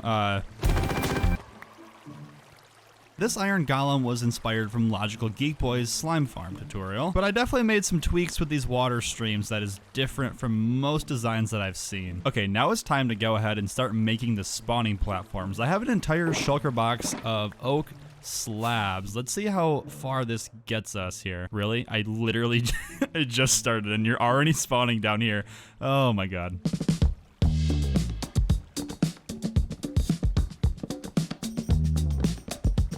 Okay, there's the first spawn layer done. Basically, these are all the size of the chunks, so the slimes will spawn here, and then they'll pathfind off of this down here into the killing area. You know, while I'm here, I might as well put in the campfires too, just in case slimes do spawn. I don't want them to be kind of having a chance to kill this iron golem. And then we'll simply go up 3 blocks and carry on the same process. There's the second layer done. And the third, number 4, number 5, layer number 6 is complete. And we're partway through layer number 7, but I'm all out of wood. Luckily I have this tree farm though. This thing is seriously awesome. It's so easy to use and gets me so much wood. Kinda loud though. So I've actually had my cactus farm turned off for a while. I just didn't really need to use it. But I think now is probably a good time to turn it back on. That's all I'm gonna say for now, but you'll see why I need that later. After some time spent at the tree farm gathering wood, I got to work building up the remainder of the spawn layers. And this is when I kind of realized how big this farm actually is. There's so many layers to this thing. But even with 18 layers complete, I'm only on Y level 4 and I have to go all the way up to Y level 40. So yeah, I still have a fair bit of work to do. This is like so many slabs. And just like that, 20 layers are officially done. This farm is something ridiculous, like 29 layers. I don't know, it's just absurd how tall this thing is. And I anticipate that with all these unlit caves nearby, the rates aren't gonna be too good yet. And now that the spawn platforms are all complete, I want to figure out how to connect this farm into our base. And I chose the location I did for the slime farm because it's kind of over here near the tree farm actually. I guess it's kind of close, but also like kind of not close at the same time.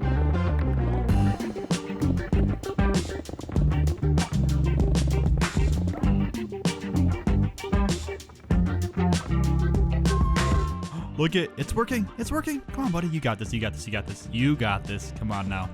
I know you want to. Okay. Okay, so there we go. We have connected up the base to the area near the slime farm. It's actually not as close as I thought it was, but I can't move it now. We'll just have to make do with the fact that it's that far away. But anyways, I want to go ahead now and tidy up this tunnel a little bit.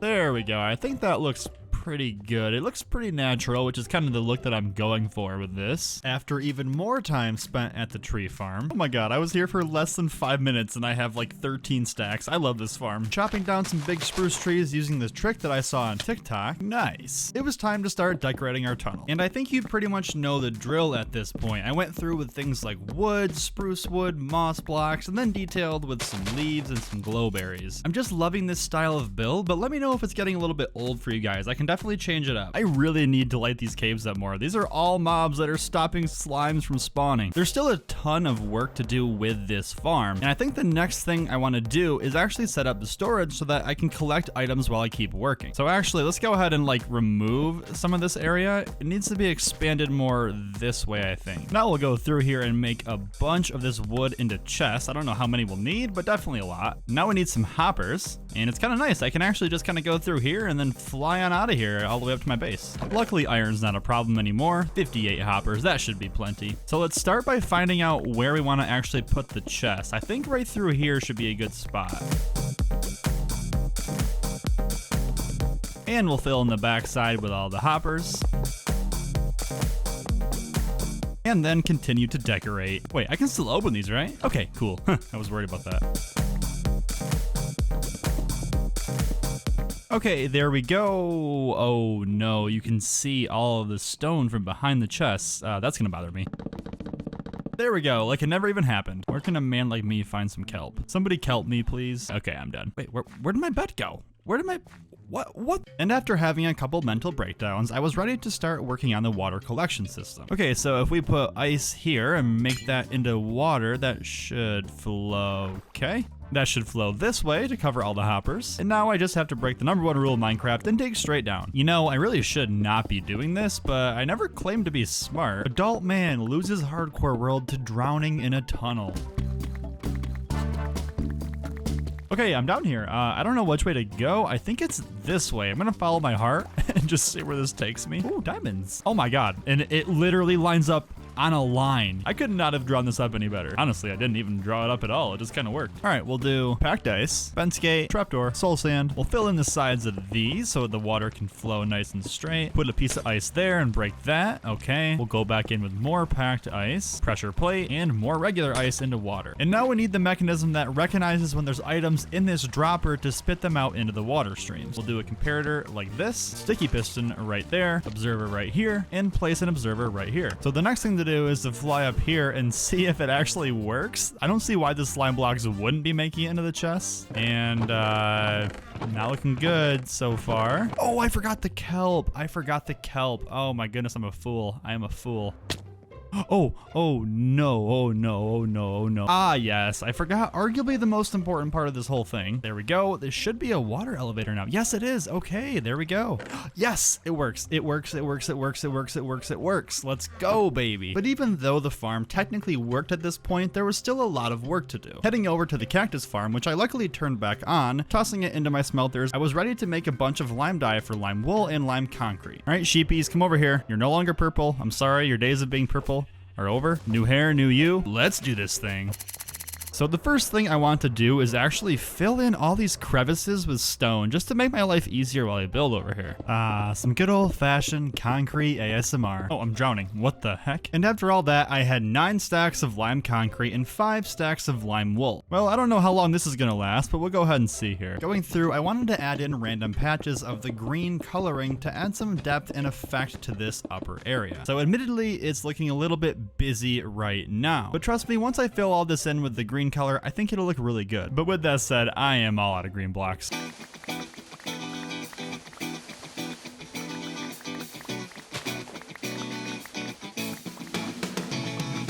After clearing out more of the desert and totally decimating an entire ocean floor, I had a shulker box of gravel and sand, and after checking on my cactus farm one more time and collecting more wool from my sheep, I was ready to start filling in these holes. Okay, there's the first of the 4 sides totally filled in. Still looks a little bit weird, but it's not gonna look good until it's all the way done. Just trust me, okay?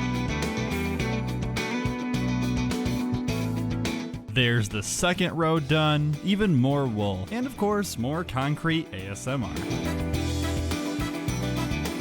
All 4 layers are officially filled in. Going through with some deep slate bricks, I started filling in the area between the green splotches, making sure to set it in by a block to add some depth. And I was actually kind of nervous at this point because I hadn't actually tested this design yet, and I was purely going off of this image I had in my brain, but we know how that works sometimes. It was actually quite challenging to design something that both looked cool, but was also open to the surface so as not to sacrifice the spawn rates of the slime farm. So the first of the 4 walls is fully filled in, and I can already tell this is looking so good. I absolutely love the effect that this gives off.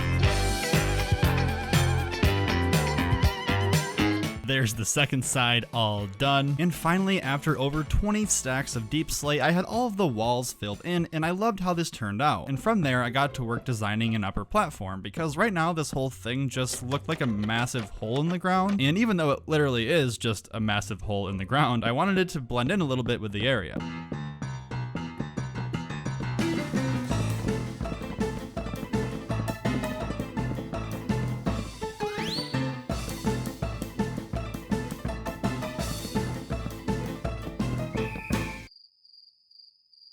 But finally, it was time to ask the question of how well does this farm actually work? So I boxed myself in for a 20-minute AFK session, and upon returning, I had just under 2 stacks of slime balls, which honestly was a little bit disappointing for a farm of this size. The reality is that the caves near my base were spawning way too many mobs other than slimes, which was severely impacting the spawn rates. So using a mod called Mini HUD, I set my AFK location as the center of a 128 block radius sphere extending out in all directions, and then set off to light up all the caves within this sphere. The numbers that you see in the ground are simply light level indicators, so I know how frequently to place a torch. Basically, if it's red, that means I need to put a torch and light it up. And if it bothers you that I'm using this mod to help me out, that sounds like more of a you problem than a me problem.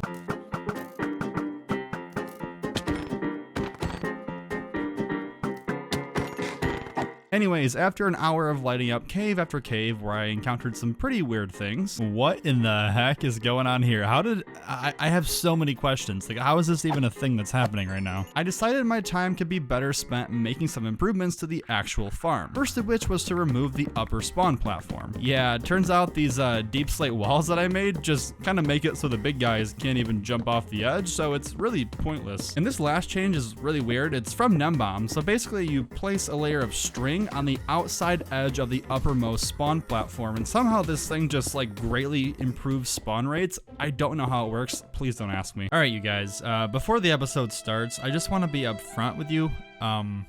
I dyed my bed. You see, it used to be blue, but I just dyed it purple because I think it looks better. Anyways, enjoy the video. I rebuilt every Minecraft biome in Minecraft Hardcore, and you're probably wondering why. Well, you see, this is my base. It's called the Undergrove because it extends way into the ground and kind of looks like a tree. But just like me trying to explain to my grandmother that doing YouTube actually is my job, it doesn't make sense to base an entire mega build off of a tree. And while this is definitely a good start, I think the idea of eventually turning the Undergrove into a massive underground museum is really cool, starting right now. The first thing any proper museum needs is a cool entrance, because if it doesn't have that, why would I even want to go in it? So I started the expansion. At first I kept with the same organic tree root design I had been using, but quickly changed things up and started digging out a giant staircase. But I quickly noticed I was out of beacon range. And since Haze 2 is quite literally my livelihood in this world, I set off to build another beacon. Okay, but seriously, have you ever seen so many creepers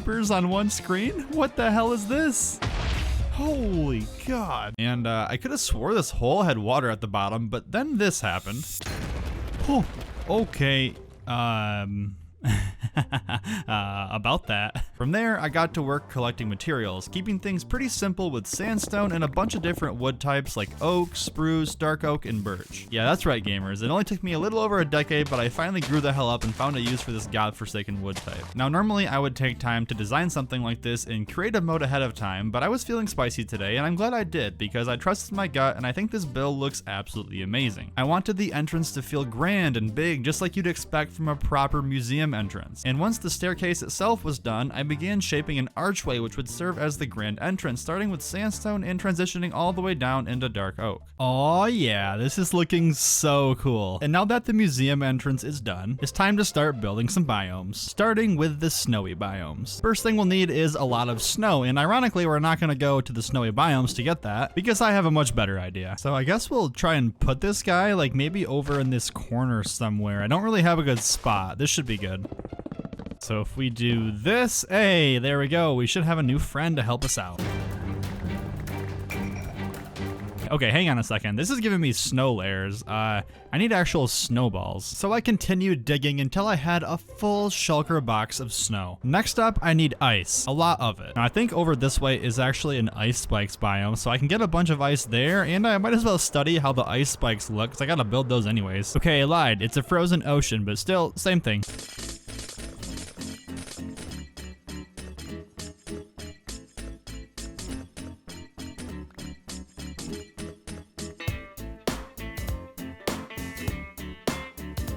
Well, I found an ice spikes biome, but this is kind of underwhelming. I feel like they're usually bigger than this. Ah, yes, here it is. This is what I was actually thinking of. Okay, so now we can go ahead and snag a couple of screenshots while we're out here.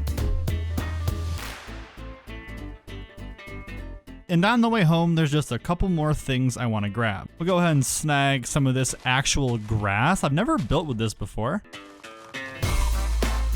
And then a couple of flowers. And just like that, we should be ready to start building. So I got to work clearing out the tunnel space to start building up these biomes.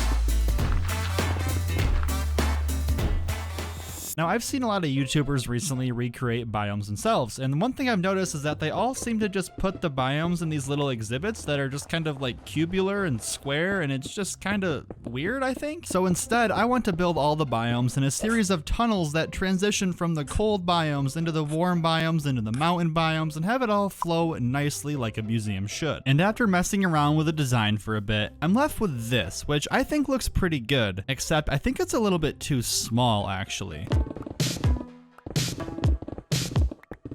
I want these biomes to be pretty big because the reality is that a lot of them have pretty big structures inside of them. I mean, let's be real, if I want to build a mountain biome in here, I'm gonna have to make this a lot taller.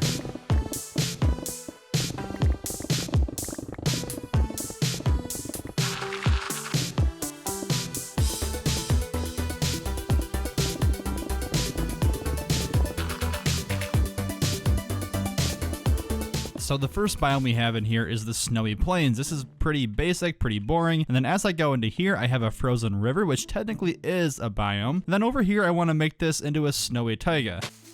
Hey, there we go, that looks good. From there, I got to work on the ice spikes biome, which is basically the same as any other snowy biome, but it has these ice pillars that are really tall and awkward, kind of like me in real life. Now, personally, I've always thought these look quite derpy, but who am I to judge? I mean, I just work here. With the snowy biomes complete, it was time to move on to the second set of biomes to build, which is the mountains. Now, you're probably wondering how I'm gonna actually build mountains here underground, and that's a great question.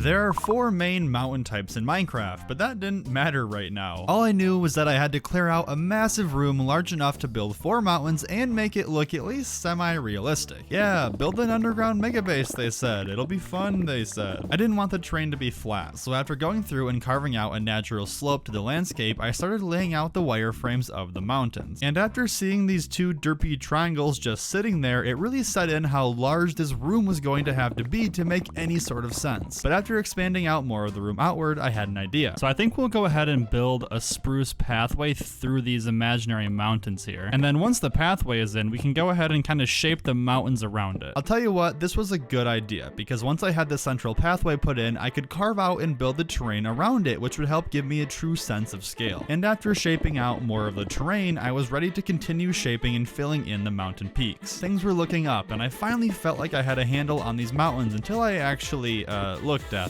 Okay, yeah, this is good, but they're a little bit too samey right now. They're all the same height, and that's not good. So up into the ceiling I went, raising things up by a few blocks and adding in a more natural shape. Now I could finally raise the heights so that each mountain gets taller and larger as you walk throughout the room. With the shaping complete, it was time to decorate, starting with the jagged peak, which is basically a pointy stone mountain with a lot of snow mixed in. Continuing along with the frozen peak, this mountain is covered with packed ice and snow, and while I know the real ones aren't steep like this, I literally don't care that it bothers you. And finally, my favorite of the mountain biomes, the stony peak. This one's cool because it has things like calcite, granite, andesite, and even emerald ore mixed in to provide some detail. If you're confused now because you thought I said there were 4 mountain biomes, good job listening, you get a gold star. The last mountain type is the snowy slopes, which are basically just these smooth snowy hills that generate below the actual mountain peaks, so they're not really a mountain if you ask me. Anyways, I went through on the opposite side of my pathway and filled in the area with this sloping snowy hill. But since these mountains were surrounded by a large room made entirely of stone, they didn't really stand out. I mean, they actually just kind of looked boring and not that good. So after collecting a bunch of materials, I got to work replacing all of the walls and ceiling with deep slate because I figured it would be a nice contrast to all the things that I built in here. And going through finally with an archway which would lead to the next part of the museum, the mountains were officially complete.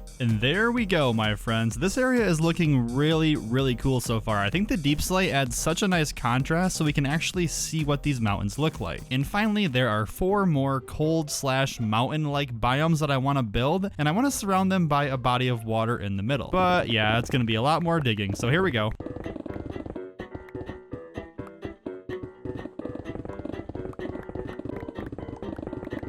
Oh, scary cave, it's fine, I'm fine. Yeah, I definitely haven't been watching Stranger Things the last 3 days, and I'm not scared of every moving thing in the world right now. No, that's not me.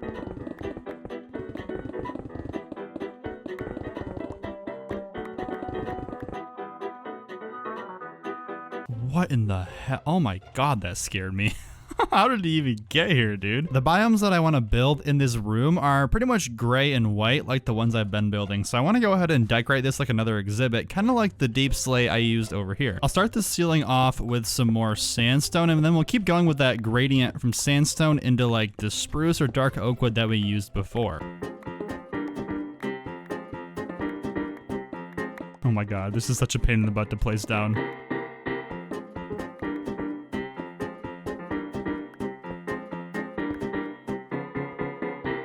I also went through and added in the centerpiece of the ceiling with some hanging lanterns. There we go, I think that looks really good, and we'll carry things along with some birchwood.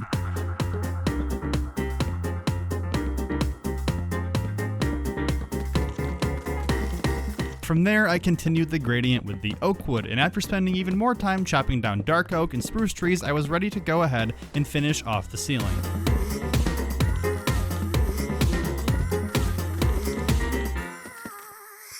From there, I continued expanding a massive room out below. Seriously though, why did I sign up for so much digging? This was a terrible idea.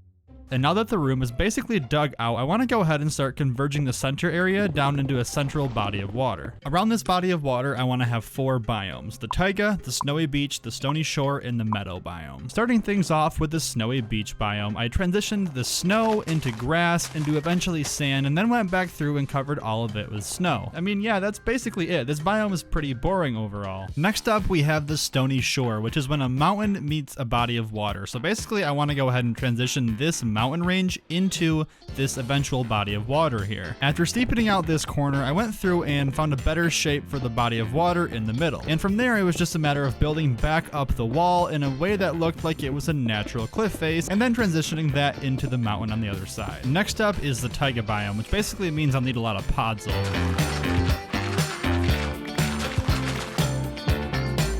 So the question now is, do the tall spruce trees, okay, they do grow in here. Nice, that looks good. Well, it doesn't look good, but it fits the biome, that is. Now we'll go through here and place in some of these mossy cobblestone pillars. I'm not sure why these are in the forest, but they kind of look good, I guess. And lastly, some brown mushrooms. And finally, we have the meadow biome, which is basically just a plains biome that is kind of near a mountain and higher in elevation. So we'll go ahead and connect that over to this mountain right here. And while I do that, please subscribe. And after all of this work, I have 12 biomes officially built, which at first glance does kind of sound like a lot, but there's still 19 more to go. So yeah, lots of work to do here. My pickaxe, I just threw it. Why did I throw that?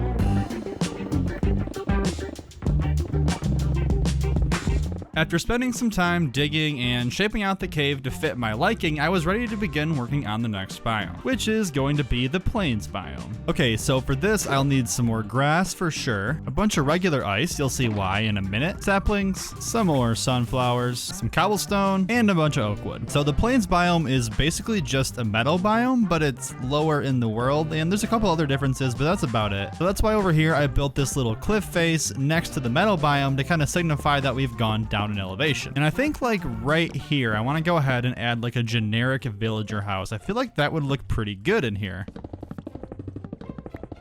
Hey, yeah, that looks pretty good. And by good, I mean it looks bad because regular village houses, they kind of look bad. So I went through and added a bunch more detail with mossy stone brick, moss, and some leaves to add a nice green color and transition the green grass into the stone up top. It was time for the next biome, but first that meant more digging. You know, what if I actually just turn this big, huge cave into the forest biomes? Because forests are kind of big and large and dense anyways, kind of like my brain. Yeah, no, that should be good. I actually quite like the size of this thing. Honestly, anything to save me some digging at this point. I'll take it. I'm desperate. Once the general shape of the room was how I wanted it to be, the only real challenge was making this place look like it's not a giant dripstone cave, which is hard because dripstone is literally everywhere. First things first, I'm going to need a lot of grass.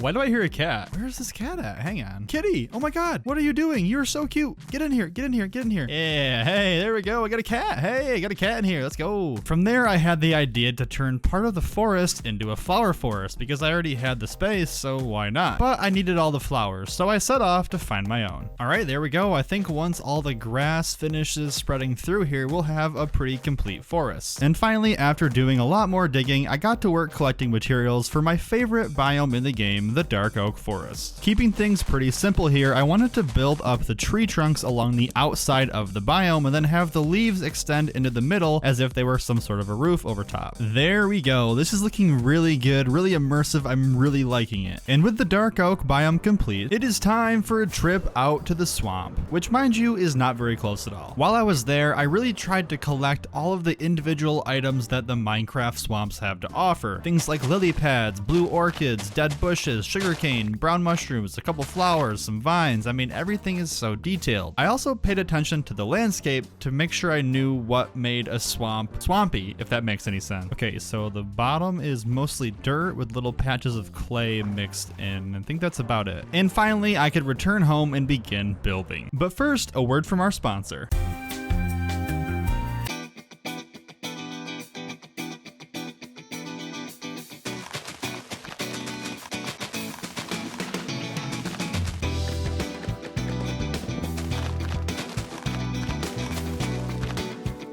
With 21 biomes fully built, I was approaching the home stretch as I only had 10 more left to create. And this is usually the point in the video where I see the light at the end of the tunnel and get excited about the finished product. And don't get me wrong, I was loving the build so far, but I was starting to feel a little bit burnt out from all of the digging that I was doing. The whole process just felt tedious and a bit repetitive. So after taking a day off, I came back with a fresh mind and decided it would be best to head out and collect all of the materials for the remaining biomes at once, especially since they are all vastly different in their components and I did not want to have to do this multiple times. Starting with the jungle, where I collected bamboo, cocoa beans, melons, as well as a bunch of jungle wood and leaves. You know, I've played in this world for nearly 1,000 in-game days and somehow I've managed to only collect 18 jungle logs, which is really embarrassing. But not as embarrassing as my next pit stop, the Mushroom Island. You know, I live less than 2,000 blocks from this and I think I've been here like maybe once. Anyways, after collecting a bunch of mushrooms, mycelium, and drinking this really weird milk, I stopped by the ocean to grab loads of coral. On the way back, I passed a shipwreck and had the idea to destroy the entire thing and put its contents in a shulker box just in case I wanted to try and build it later in the water biome. And I guess stopping here was a good idea because I managed to get a trident from this drown. So let me know what to do with this thing because I am actually clueless. And from there, I just had a couple more stops to make, starting with the mesa, where I collected a few stacks of each color terracotta.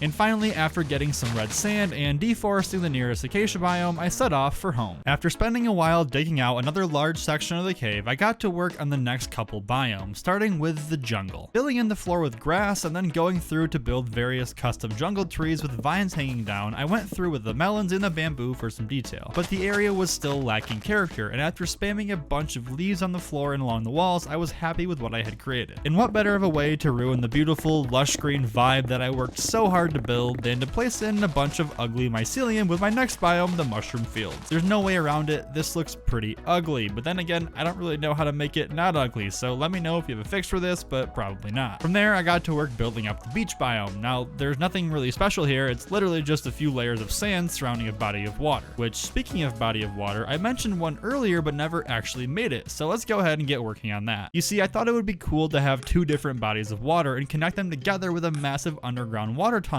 so that's what I did. Starting over near the snowy beach and the taiga biomes, digging out a massive room all the way to the beach biome I just made. Not only is this a pretty neat idea, but it serves as a great way to offer an additional way to traverse through this museum instead of being forced to go a certain way. So once the tunnel was dug out and filled with water, which mind you took almost an hour to do alone, I went through and replaced the floor with a mix of sand and gravel just like in the oceans, and went through with bone meal to add a bunch of life with some seagrass. From there, I thought it would be cool able to build up a shipwreck. Well, half of it, you see, since that's all I had room for. And finally, placing in a bunch of the coral bits and sea pickles I had collected, this place was looking super cool. Probably my favorite part of the build so far. And after building a small bridge to help cross over the water, I was starting to feel more motivated again. Okay, we're finally on the home stretch. I have 5 more biomes left, starting with the desert right here.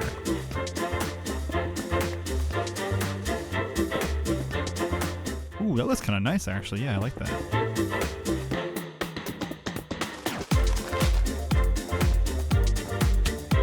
And now we'll work our way into the acacia biome.